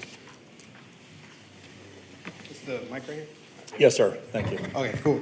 Yeah, hi, my name is Alex Black. I started Enlight Energy here in Florida, or here in Gainesville, and I'm a current GRU customer, and I have solar on my own. And the culture that's stated on our website here with GRU is that it will strive to earn the honor of being Gainesville's best place to work based on inclusion, the quality of the staff, operational teamwork, the internal alignment with corporate goals, and passionate commitment to the community that it serves. So being that I have less than a minute, all I ask is that the culture of GRU is honored. There is a way to go about this, and for all of us to come together as a community with you, to come out here with a game plan that is just and that's fair. There is information, as a previous person said, that does lack context. I just ask that we don't make this decision today, as it does affect all of us in this room. I'm not familiar with politics, and I have no idea how these things are run. But it's not about what, but how it's being done. And so making a decision that's effective immediately today is not the right way to go about this. And so Bagel Bakery tomorrow morning? Nope, please. Next speaker, please. Hi, Nancy Darren. Consideration of changes to net metering should be postponed and integrated into discussions regarding the IRP and adoption of AMI underway. Changing benefits is a backward-looking move that's fiscally irresponsible, especially considered in isolation rather than part of a larger conversation about the IRP, rapidly changing regulatory and modeling reality that utilities are struggling with, and how to make these changes while still reducing debt. Net metering and solar plus storage is a major part of the way forward, and looking at new rate structures that work with the new models. The current burn-to-earn model is failing, so how we achieve sufficient revenue is being reworked in multiple ways. Net metering is a part of the rapidly increasing move toward VPP, virtual power plants, a way to continue to benefit from net metering customers, mitigating the challenges of our aging plants. Thank you very Needed much. capital improvements coupled with Thank our you, ma'am. debt load. Next speaker, please. Good evening. My name is Jyoti Parmar. I'm a longtime resident of Gainesville and of Alachua County, about 19 years now. I live in unincorporated Alachua County. I am a homeowner here, and I am also speaking for my organization. I work for the Sierra Club of Florida as a clean energy organizer. And today is one of those places, one of those instances where both those things align very clearly. We are here to urge you to not make a decision today on this issue, because this would hurt the very homeowners who are doing everything possible, taking responsibility to lower their own electric bills and reduce the pressure on GRU. And given the questionable legal authority under which you are here today, we encourage you to postpone this decision. Thank you. Thank you very much, ma'am. Next speaker, please. It's right on the counter. Oh, thank you. We're just trying to mess with you. Yeah, it happens. Mr. Chair, authority members, Bobby Murmer, coordinator of the Alachua County Labor Coalition. I'm here today to urge you to postpone if not just completely disregard the proposal to change net metering here in Gainesville. I expect to have more time, so I'll try to keep my comments as brief as possible, but there are three things that I really wanted to highlight here. Number one, people have already started to plan. People who don't currently have solar panels on their roofs, they have already started to plan to buy them. They have already, worked with solar providers, the salespeople, to come up with a way for them to install these solar panels. So you'd be pulling the rug out from these people, a lot of them working families' feet, pulling out the rug from underneath them. So please consider that people have made plans about to do this and deserve an opportunity to do so. Second, unlike a lot of energy production, the jobs are local. The people who install the solar panels are local citizens, local workers. That money stays in this oh, sorry. Sorry, but thank you very much. You did great. Next speaker, please. Hi, good evening. Thank you for having us. Mark Robinson. So many questions, so many comments. I've got more questions and unanswered questions than when I arrived. I think it's ill-advised to rush this decision. At the very least, can you wait until we have answers to these questions? Because you may know all the answers, but I know there's 30 or more people here that don't know the answers to these questions. It sounds like maybe you're going to save $130,000 a year or $11,000 a month. Is that worth skirting through democracy, through not engaging the public? Those aren't our numbers, by the way. I don't know what your numbers are. I know. Can you provide the numbers before you make a decision? I think this sends a really bad message. I think you want to have thoughtful governance and backed with facts, and I think we have way more questions than maybe you've got the answers, but we'd like to know what they are. Thank you. Thanks very much. Next speaker, please. Good evening. My name is Janice Gary, and I'm a GRU customer and Gainesville resident for 21 years, and I've had solar for 7 years. None of us works in isolation. GRU does not work in isolation, the city of Gainesville does not work in isolation, and none of the citizens here work in isolation.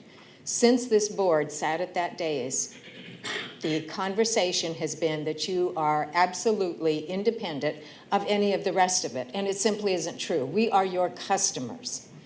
It is unconscionable that a board that has been deemed by a judge to not be qualified to sit at the dais would make such a huge change with such a short time. I also ask that you defer this decision. There is obviously a whole lot of facts that have not been discussed in the presentation, including the year of JEA's rollout, which is a pretty significant fact. GRU also does not operate in isolation of the IRP that has been under work for the last year. Thank you. Thank you so much, ma'am. Next speaker, please. Thank you. I'm Jeffrey Shapiro. I serve on the board of Gainesville Residents United, and I am a co-litigant on the lawsuit that settled on the basis of non-adherence to the special law 2023-348 in appointing this board. GRU's stated objective is to provide equity to customers. Note that the special law under which you operate states that the authority, quote, shall consider only pecuniary factors and utility industry best practices standards, which do not include consideration of the furtherance of social, political, or ideological interests. Our lawsuit was stayed, but it can be reactivated on request to the court in Tallahassee. So we can address the operation of this lame duck board with reactivation of that lawsuit. Thank you. Thank you very much. Next speaker, please.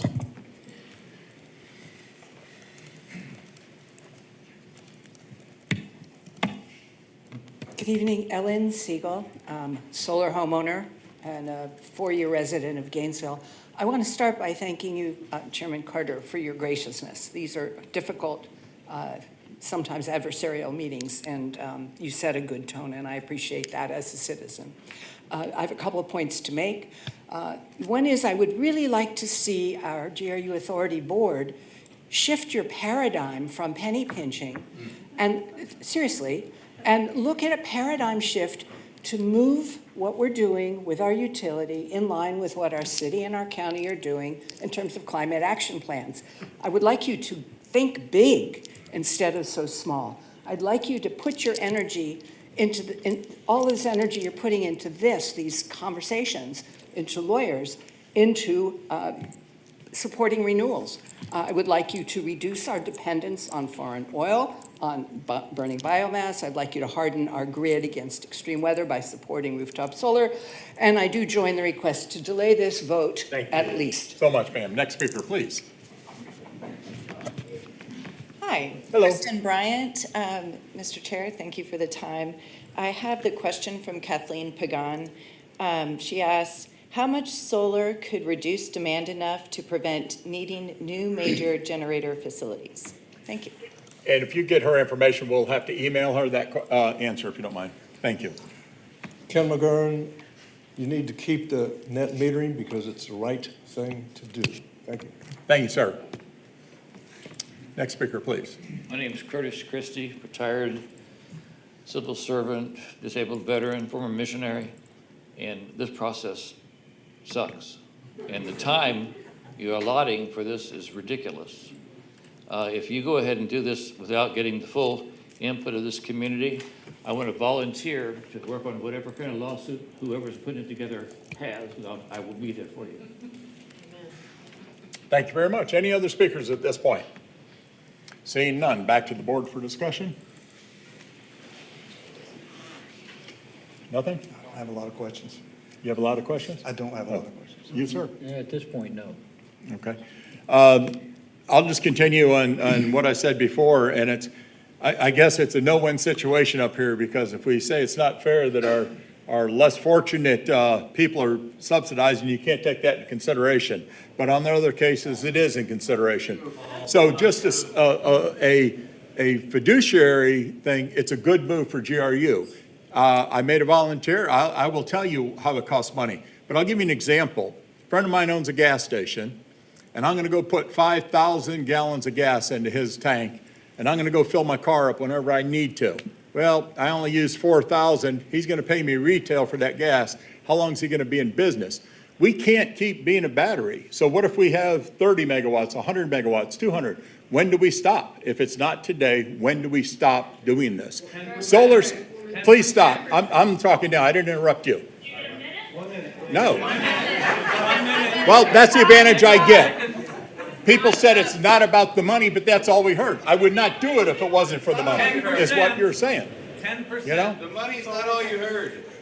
The money, I heard a lot about the money. So what I'm saying is, I heard you know, say that you didn't care how the city spends the money. I care how the city spends the money. I'm a 63-year Can you stop, please? resident of Gainesville. I care how GRU spends their money too. All right, we've had a I did not interrupt anybody, sir. We've had a civil meeting. I interrupted you. We're also not stupid like you think we are. You said that you thought all of us, you're smarter than us.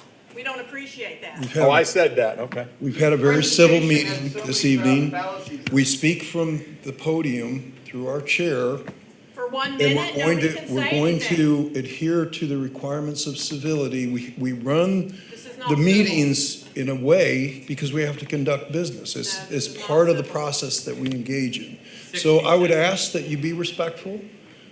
When it's your time to speak at the podium, come to the podium, speak through our chair, and that's how we engage the business of the meeting of GRU Authority. We Thank came you. thinking there were 3 minutes.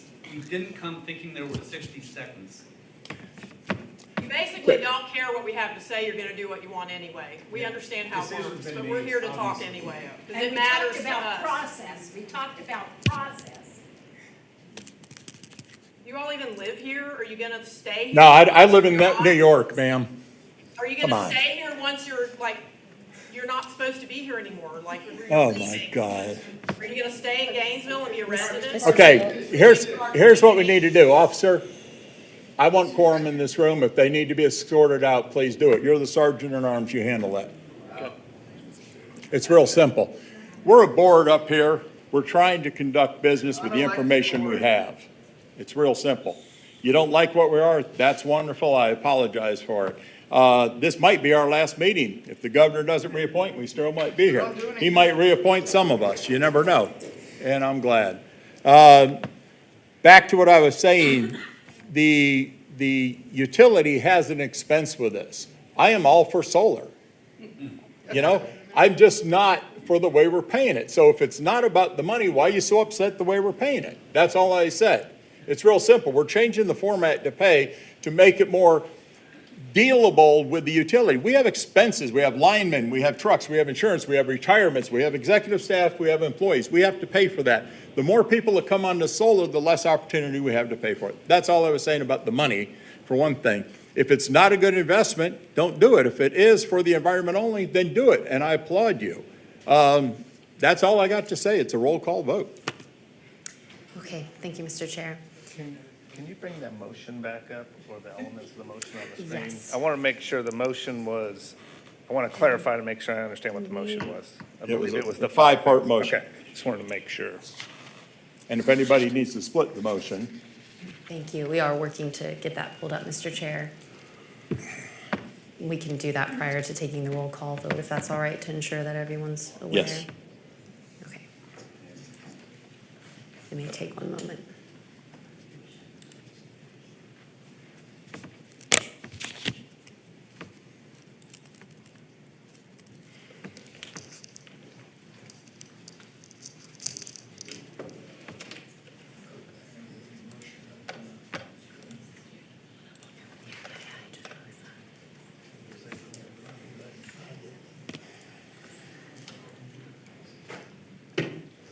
It's the next slide. Next slide. That's it.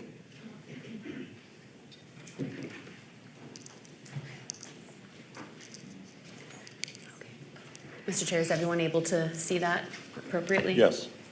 Okay. In that case, I'll move forward with the Roll call vote, please. Yes. Okay. Member Lawson? Yes. Member Caro? Yes. Chair Carter? Yes. Thank you. The vote has passed. Thank you very much. Next item, please. Thank you, Mr. Chair. The next item is business discussion items, the first of which is 2024-327 AMI meter program opt-out policy. And if we could have decorum on your way out, that would be most helpful. Thank you. I'll wait until everyone exits if that's all right.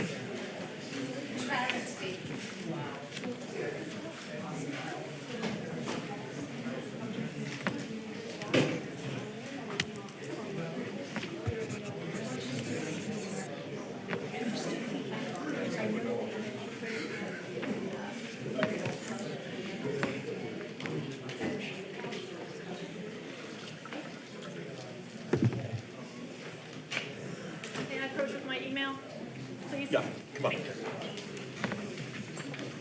I won't be able to make the bagel bakery because I have to work.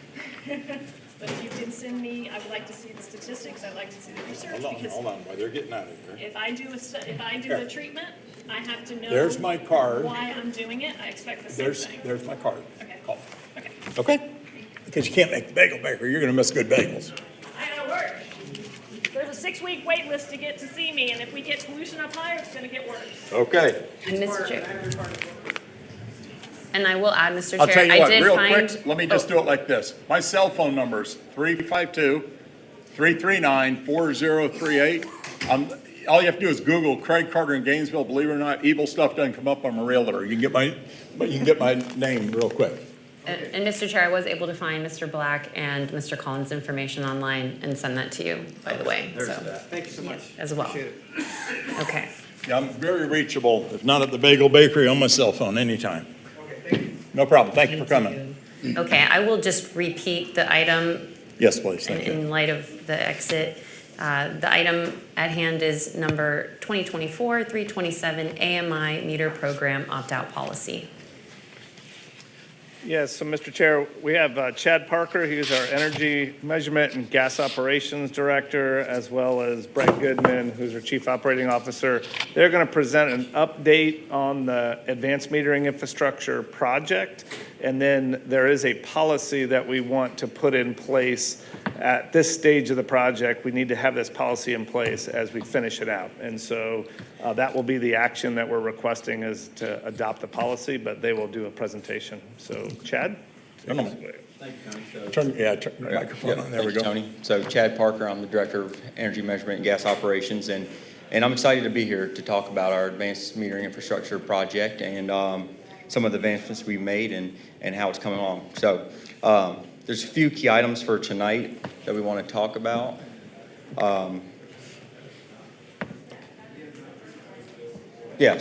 Sorry, just want to make sure it's all coming up right.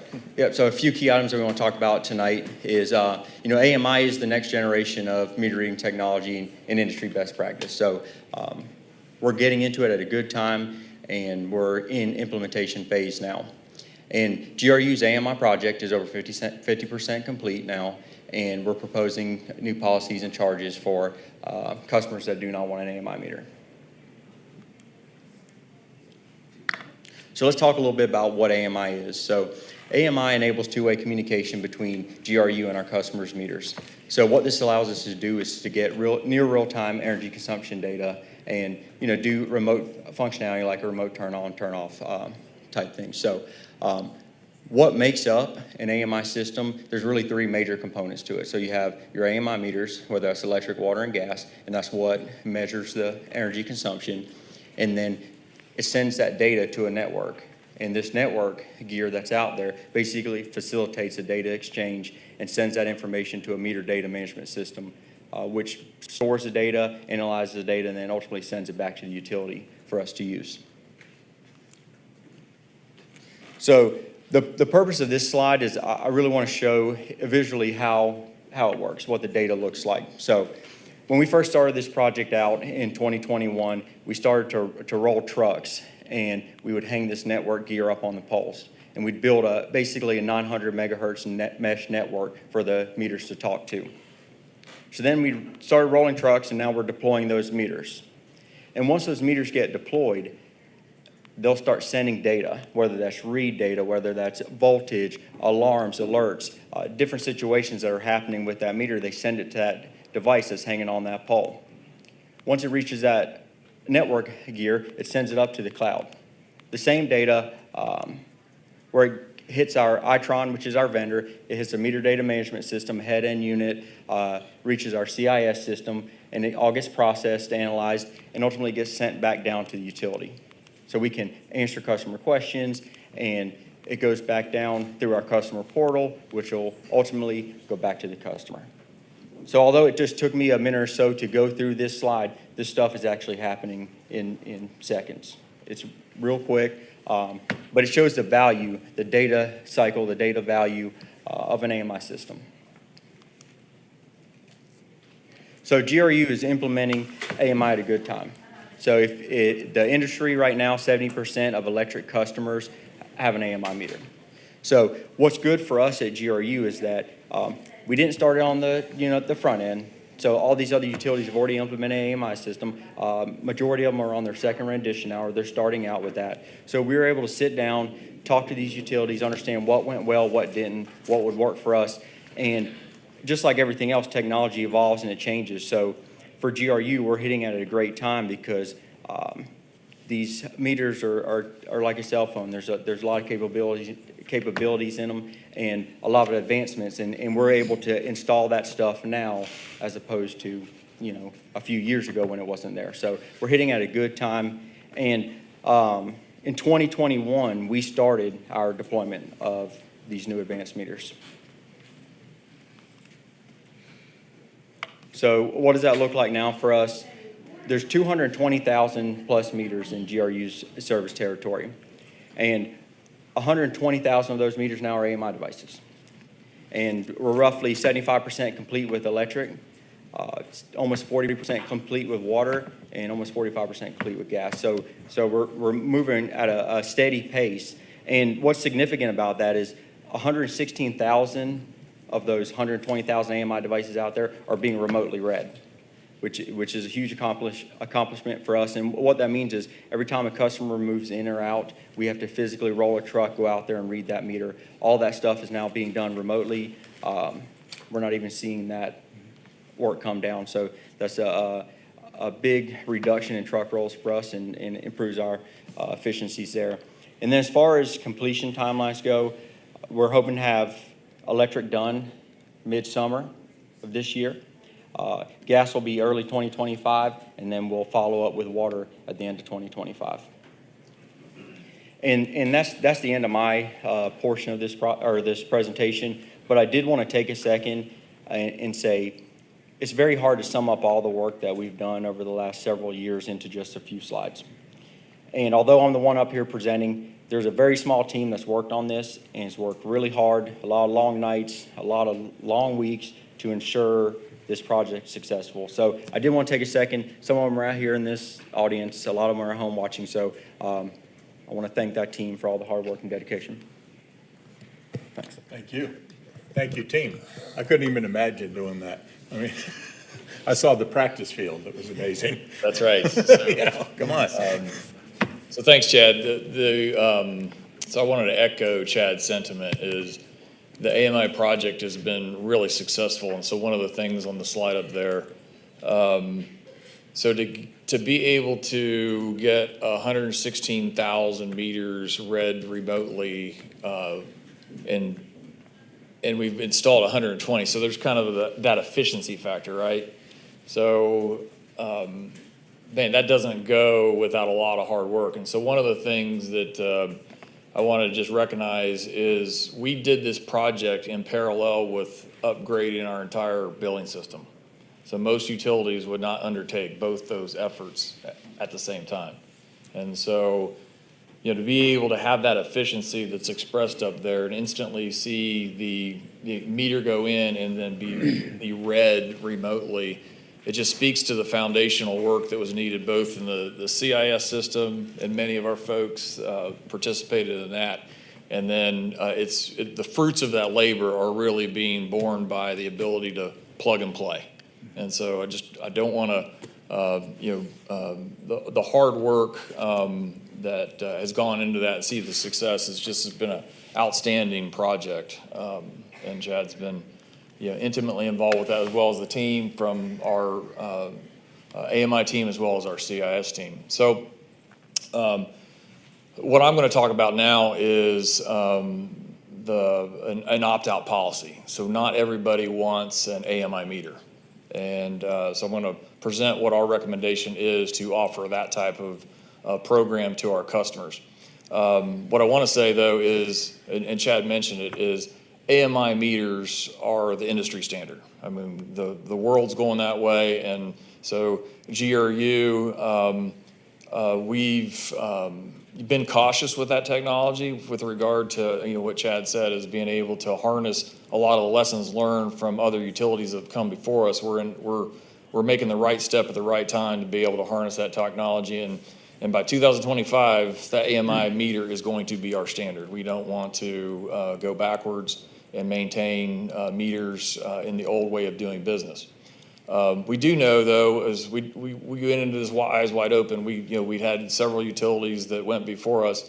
We knew that there was a potential for customers not wanting to have an AMI technology, and so now we're here to talk about offering an opt-out solution for those customers.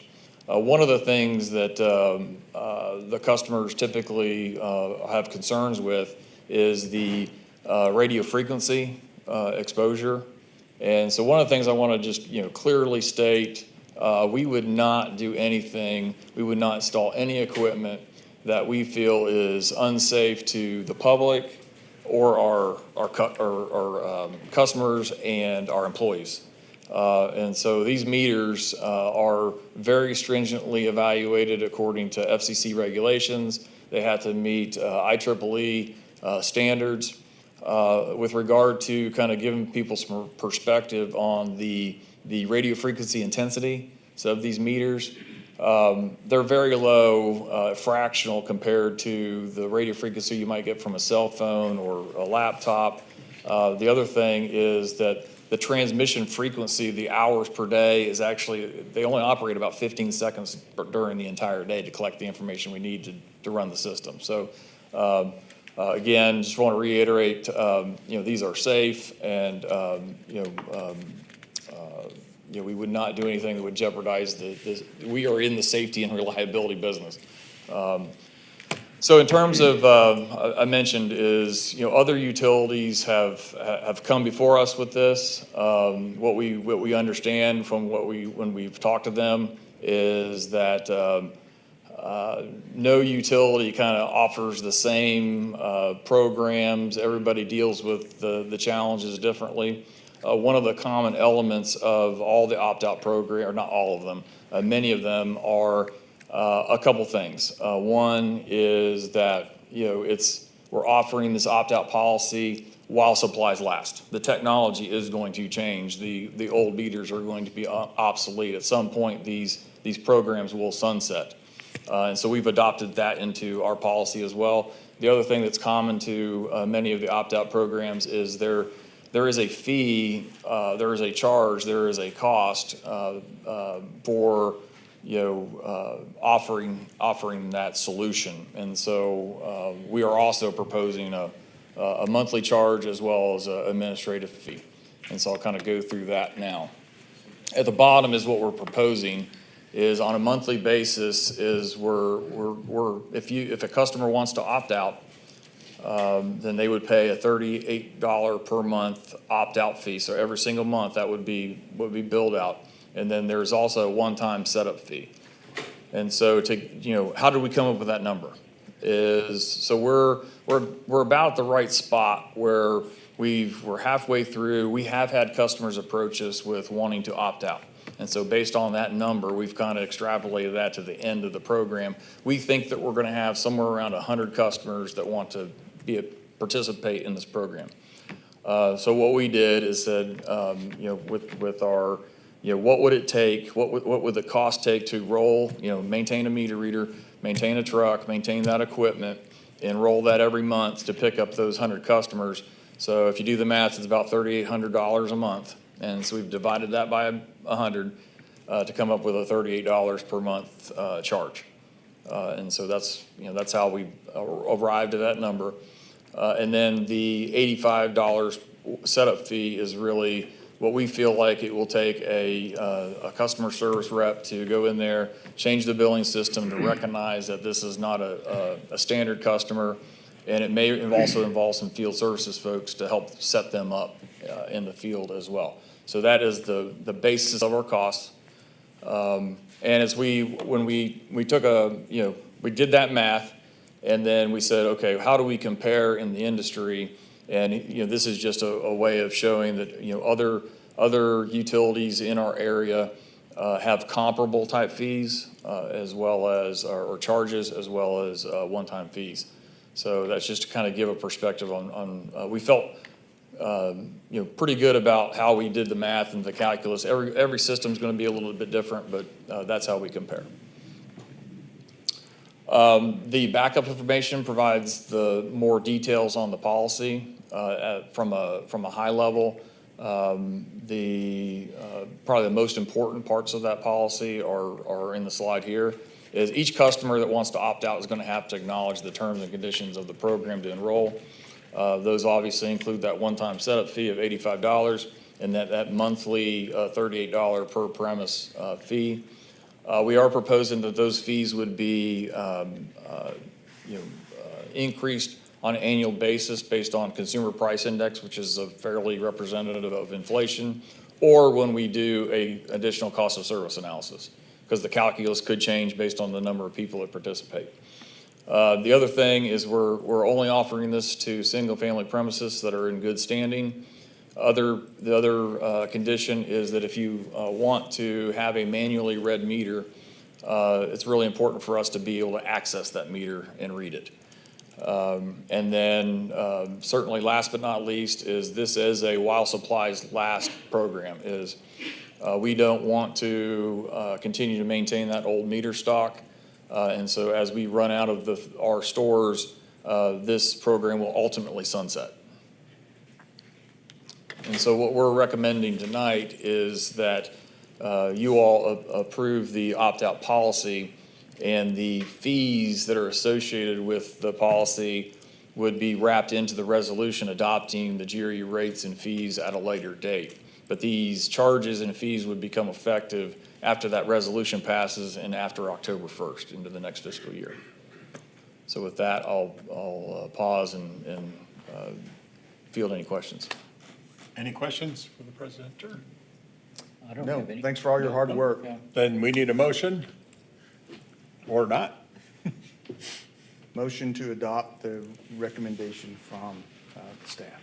Okay, we have the motion. And I'll second. We have a motion and a second. Would anybody like to speak to the motion on the floor out in the public? Seeing none, back to the board. Any discussion? All in favor? Aye. Unanimous. Thank you. Thank you, Mr. Next item. Chair. The next and final business discussion item is item number 2024-328, GRUA clerk position. So, Mr. Chair and board members, like I said earlier in the meeting, there's several things as we've transitioned to the new board of how do we handle some of the differences. And so our attorney that is helping us, Folds Walker, the firm, had some ideas with the clerk. And so I'm going to turn it over to them and let them kind of give an overview of path forward. You're in the spotlight. As you may have noticed, your wonderful clerk, Christine Kunkel, has been over there tirelessly every meeting, taking your minutes. She assists in keeping these resolutions in order. She assists in getting the agenda together. She's critical to your operations for all of those reasons and many, many more that go on behind the scenes that none of us know about, and Christine could probably talk about forever.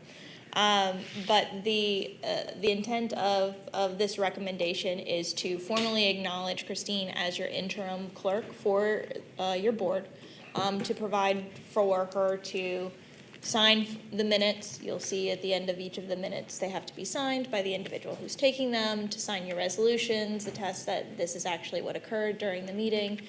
So those kinds of duties are really critical. They sort of go overlooked, but we want to make sure that the board formally acknowledges that Christine, at least for now, until someone else is appointed, is the individual who will take over those tasks. There will be in the future another item which will come before you which will really clearly delineate the differences that our office believes and the sort of duties that we believe are Christine's, the duties that we believe are the city clerks, and so that is part of the issue. But for now, as far as keeping your minutes, signing your resolutions, attesting that this is the action that was taken by this board, it's our recommendation that you formally recognize Christine as the individual to do that. We'll come before you with all the other good stuff as we get it worked out. Okay. Any questions for the presenters? Okay, need a motion on the floor for this one. I'll make a motion that we do the interim assignment of Christine as the clerk. Second. We have a motion and a second. And I see you. Come on up. Anybody wishing to speak, please come up. Thank you. Hi, Mr. Chair, Kristen Bryant, City Clerk. The Office of the City Clerk holds the history of the city, including GRU. I'm here urging you to vote no to appoint an interim clerk.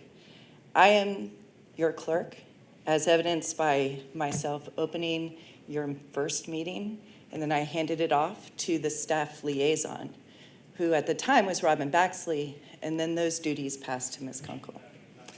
Article 7 does not provide to opt out of charter provisions. I am a charter officer, and the charter provides for only one clerk. Article 7 did not amend the city clerk's responsibilities and is silent as to the GRU authority's ability to appoint a clerk. Per Florida statutes, all ordinances and resolutions must be signed by the chair and clerk, who keeps the official record. The official record must be one record that ensures a continuity of the legislation. The city seal, which I am the custodian of per the charter, is placed on my signature, attesting to signatures on the ordinance and resolutions of the legal and other legal instruments. Per Florida statute, city seals are created by ordinance and not resolutions.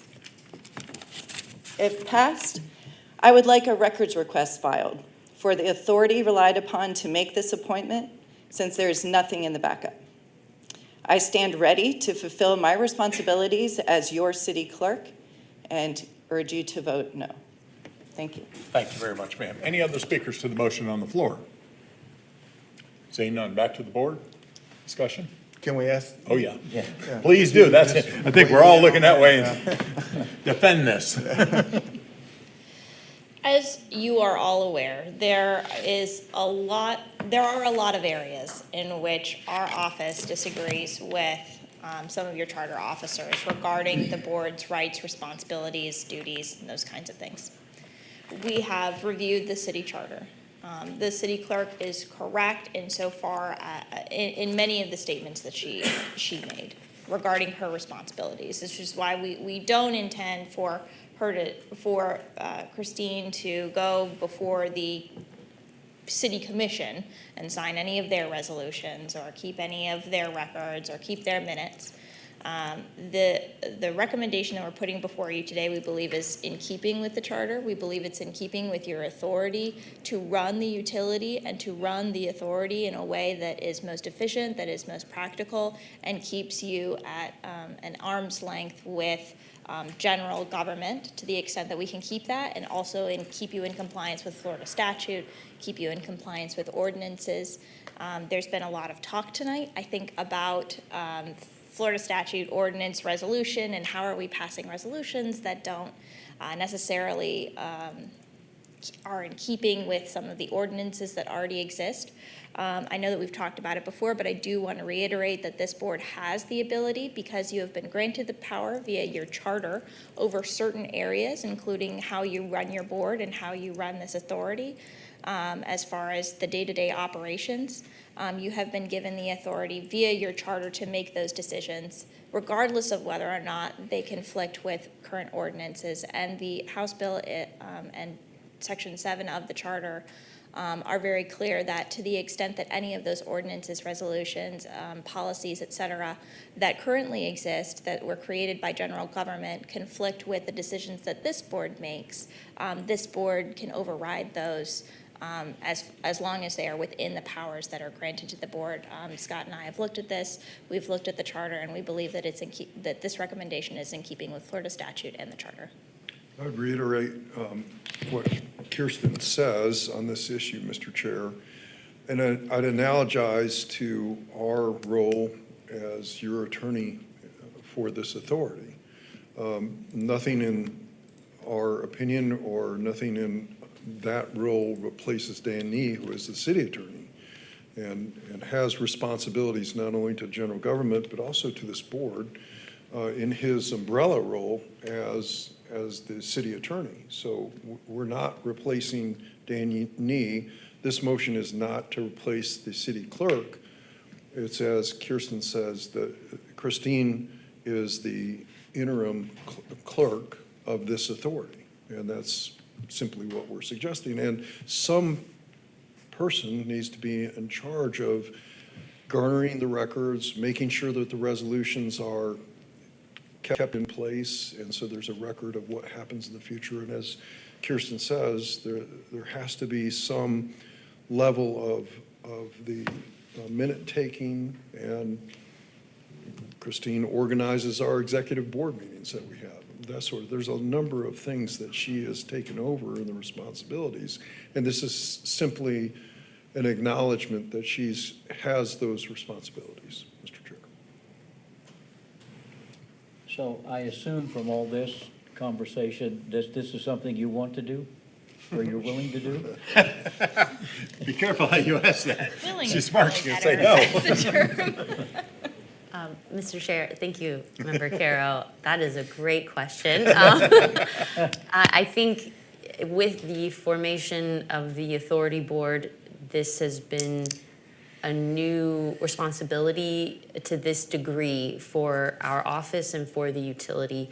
With that said, obviously, our staff is willing to do whatever needs to be done in order to ensure that we're able to continue to run this utility. And with that, part of that plan has been to establish me in this role.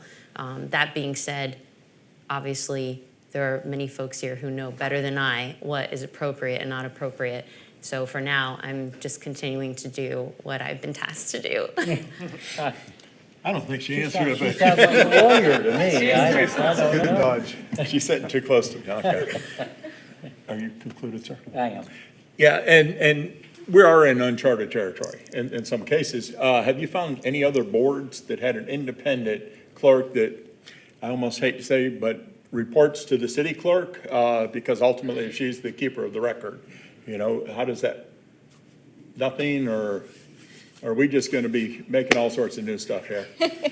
It's definitely a good question. Many utilities do many things differently than we do because we are set up very differently than many utilities. The way that GRU is set up is very, very distinct from other municipal utilities such as OUC, JEA.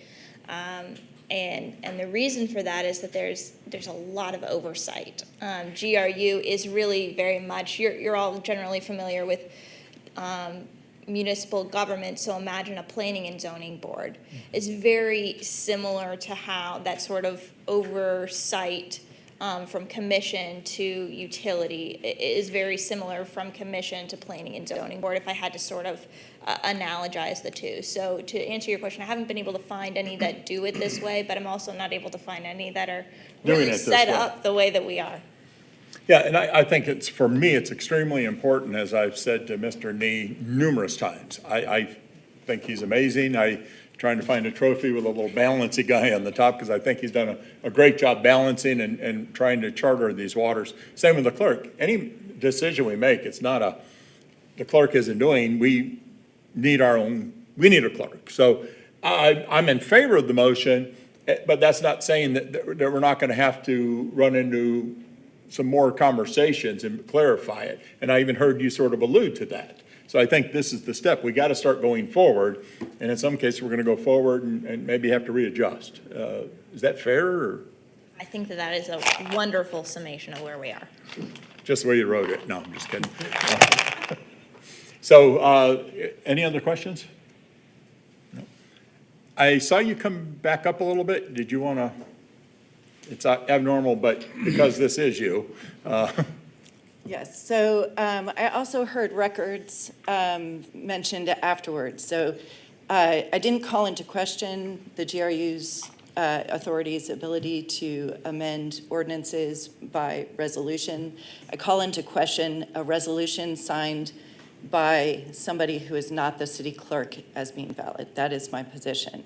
But when we talk about records, so are we now talking about GRU setting up their own clerk's office? Because if we're now entering into records territory. So, because you all mentioned that. Let me clarify. When I say records, I really mean documentation for putting our meeting packets together. I don't mean records in the formal. Those are records. Capital R, correct. But those are also available and will continue to be available to the clerk's office. Okay, and point of clarity. Yes, ma'am. All boards who have staff liaisons, the staff liaisons do sign their own minutes. Okay. Thank you very much for the clarification. That's what I'm talking about. We all work together. Good. Let's keep it going. So, no other questions. Back to the board for a vote. All in favor? Aye. Any opposed? No. Unanimous. Thank you, Mr. Chair. The next item is member comment. Member comment. I'm going to let you guys go first if you have anything you want to say. If not, I have a couple of things to say. I'll say a few things. Go ahead. So I just want to say it's been an absolute honor to serve on this board. I want to thank Tony and all the senior leaders for being so accommodating. The orientation was phenomenal. Your expertise is impressive. I want to thank the employees of GRU. The time that we spent with them out in the field, in the plants, was truly amazing, and it brings a lot of pride. And you can see the pride in the work product that your staff puts in. Reminds me a lot of where my North Florida hospital family. And so it was just a phenomenal experience, and it's been an absolute honor. Chair Carter, I want to thank you for your leadership. We could not have done what we've done without you managing the board. And so, thank you so much, and just, that's my comments. I look forward to being on another board with you sometime, Hopefully so. someplace. Sir? I wasn't gonna say anything, but you remind me that I should, perhaps. I mean, I will echo what you said. It's been a great experience for me. It's been a rewarding experience and a learning, certainly a learning experience. And for the most part, I've enjoyed it. And so thanks to the GRU family and thanks to you, Craig. No problem. I appreciate it, sir. And likewise, I'd like to thank both of you and Mr. Coates that happens to not be here tonight. You know, you bring a lot to the table with your experience in utility, being an attorney.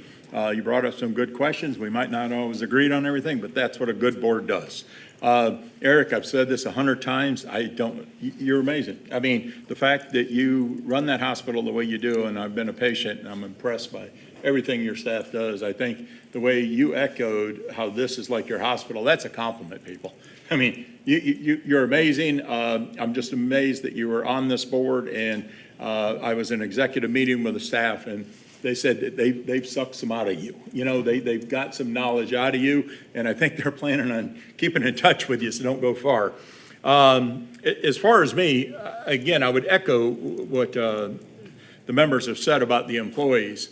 It's extremely humbling to be up here and get to make decisions and participate, and I proudly wear this shirt. I told Tony my biggest disappointment, I didn't get to work with anybody. I wasn't out on a line crew. I didn't get to put a water line in like I did when I was on the commission. I got to play a little IT, but I never figured it out.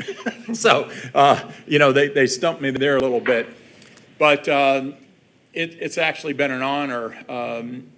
When my wife and I made the decision to come on this board, and it was a decision, and she said, you miss them. And it was the Deer Haven. She laughed because she goes, you're getting your Deer Haven back. And I said, yeah, I am. And I just, I'm amazed every day that all this crap that's been focused on this utility unjustly, and I will say that again, unjustly, because it was elected officials, and I'm pointing at myself, and other people that caused a lot of situations that maybe got aggressive with goals that put this utility into a situation. And the men and women of this utility have stayed strong. So that's something this leadership should be very proud of. I know I am. And I know these gentlemen, and I know Mr. Coates is. Trust me, he's watching right now, I hope, and we love you and we miss you. To answer the question that's been asked a lot of me, I did not reapply. I do not plan on being on this board again. And a lot of people ask me, how come? And quite honestly, it would go to a lot of things that are said during these meetings, and all I can think about are my sweet, beautiful girls at home that my wife and I had the absolute privilege of adopting, that I could be spending some time with them. And I only wanted to be on this board if I could make a difference. And I think with all the people fighting and yelling, I don't think I can make a difference. So I'm opting out. $38 a month, that's me. I did forget to do something, and I do apologize. But we lost Governor Senator Graham. And I don't care what your political affiliation was. Yeah, you had to like Bob. I mean, and that's, you know, what he wanted you to call him. Quite frankly, he was an amazing man. He had his undergraduate at UF. Obviously, they had the Bob Graham Center for Public Speaking. He got his let's see, where'd he go?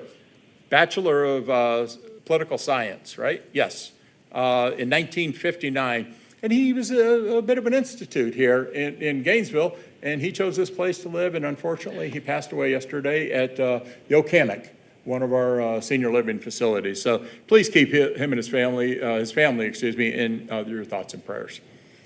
Sir. So before we adjourn the meeting, I think we need some clarification. Okay. On the motion with the clerk that may have an impact on signing some of our financial transactions coming up. So I think our CFO, Claudia Rasnick's going to come up and address that. Up here now.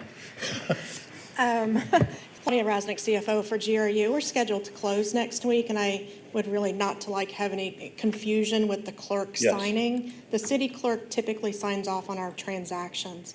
So if the board is moving towards having Ms. Kunkel serve as the clerk, I would rather put an effective date maybe towards the end of May. So that gives us time to get these transactions closed.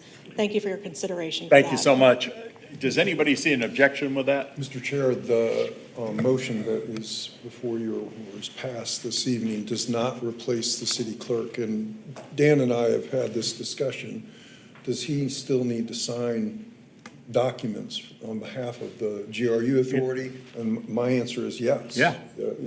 He's the So city attorney. likewise with the clerk then. Likewise, So likewise. It let's- doesn't replace any responsibilities that the city clerk has, just as I have not replaced any responsibilities that the city attorney has. I heard resolutions. I heard documents supporting what the GRU authority is doing for their business so that, to streamline efforts. We will have. That is very broad. And to me, in my hearing of the motion and what your verbal intent, because again, there was nothing in the backup to delineate exactly what you mean. The motion that passed was very broad. And so I don't want to be in controversy of the motion you just passed. And so on my way out, I mentioned to her that I think Ms. Kunkel is now who you intend to sign that. And so that's my intention. Let's make sure we spend a few minutes and clarify this so we don't have a problem. It's what No, was already we- decided. if the city clerk needs to sign financial documents related to a bond issue, this motion has nothing to do with that. The motion that was made is that Christine Kunkel is our clerk of this authority. For the record of this For authority. the records of this authority. Does that help you, ma'am? Okay. No, and I that's why I want to make sure we're crystal clear here, because this is important, and I appreciate your. Absolutely. You are the authority, and Yes, I'm ma'am. signing a bond closing for the authority, attesting to the authority. You all want Ms. Kunkel to do that. That is what passed. You cannot split hairs. Either I am signing resolutions and financial documents and pursuant of my job as city clerk, or you are passing that on to Ms. Kunkel and to your peril. Happy to say it for the third time. We are not replacing her responsibilities. It is not. Okay, and I appreciate that, and I want to make sure that we're good. Is there something, why this board's here, is there something that we could do as a board that would clarify her position to your satisfaction? Because again, I don't want any chaos. That's not, so I mean, the board's still here, so, and this might be the last time you see us for a while. I agreed. She offered to have it delay, and then we can hash out the specifics. I think I think that's a good solution, so we can come to some agreement about this. Tony, does that make sense? I think so, yes. So if we delay. Does that it make till the sense, end just of so we May, don't have, that I would mean, give- I would rather hit the pause button and, than get in a train wreck. I agree with that. And Claudia, you had something? No, I'll acknowledge it. Yeah. The delay in the effective date allows for clearing up of these miscommunications that are occurring. Okay. So if we put that, What I'm effective literally date making did up a you? date, literally the end of May. It could be any day, but after next week. And I would say when the new board or portions of this board meet at the end of May. Yeah, so I would say Okay. we'd want it after May 29th. That is the next meeting with the new board, so that gives us a chance to change anything if we want a different direction with the new board prior to it taking effect.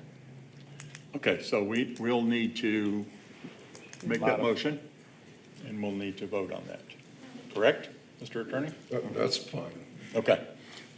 Well, I mean, I was simply going to say, the utility has, until now, utilized the city clerk. So people here know what the city clerk has to sign for financial reasons for the city. And we can delay it all we want. Are we going to delineate every little thing? Or, it seems to me that logic tells you that you know what has to go to the city clerk, and we can still have the clerk here for us and take her what needs to be signed by the city. And Member we have Carroll. our attorneys to give us advice in that matter. I mean, I mean, we can make it complicated if we want to. Trying not to, yeah. Yeah. Mr. Chair, it was already our intention to bring you back a clearly delineated list of our recommendation of the responsibilities for the authority clerk and for the city clerk.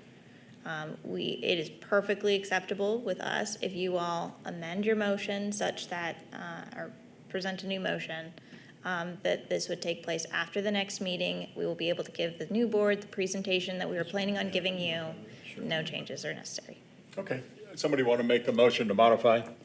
Or, I'll move that. Okay. Second? Second? Okay, we have a motion and a second on the floor. Any citizens wish to speak to the motion on the floor?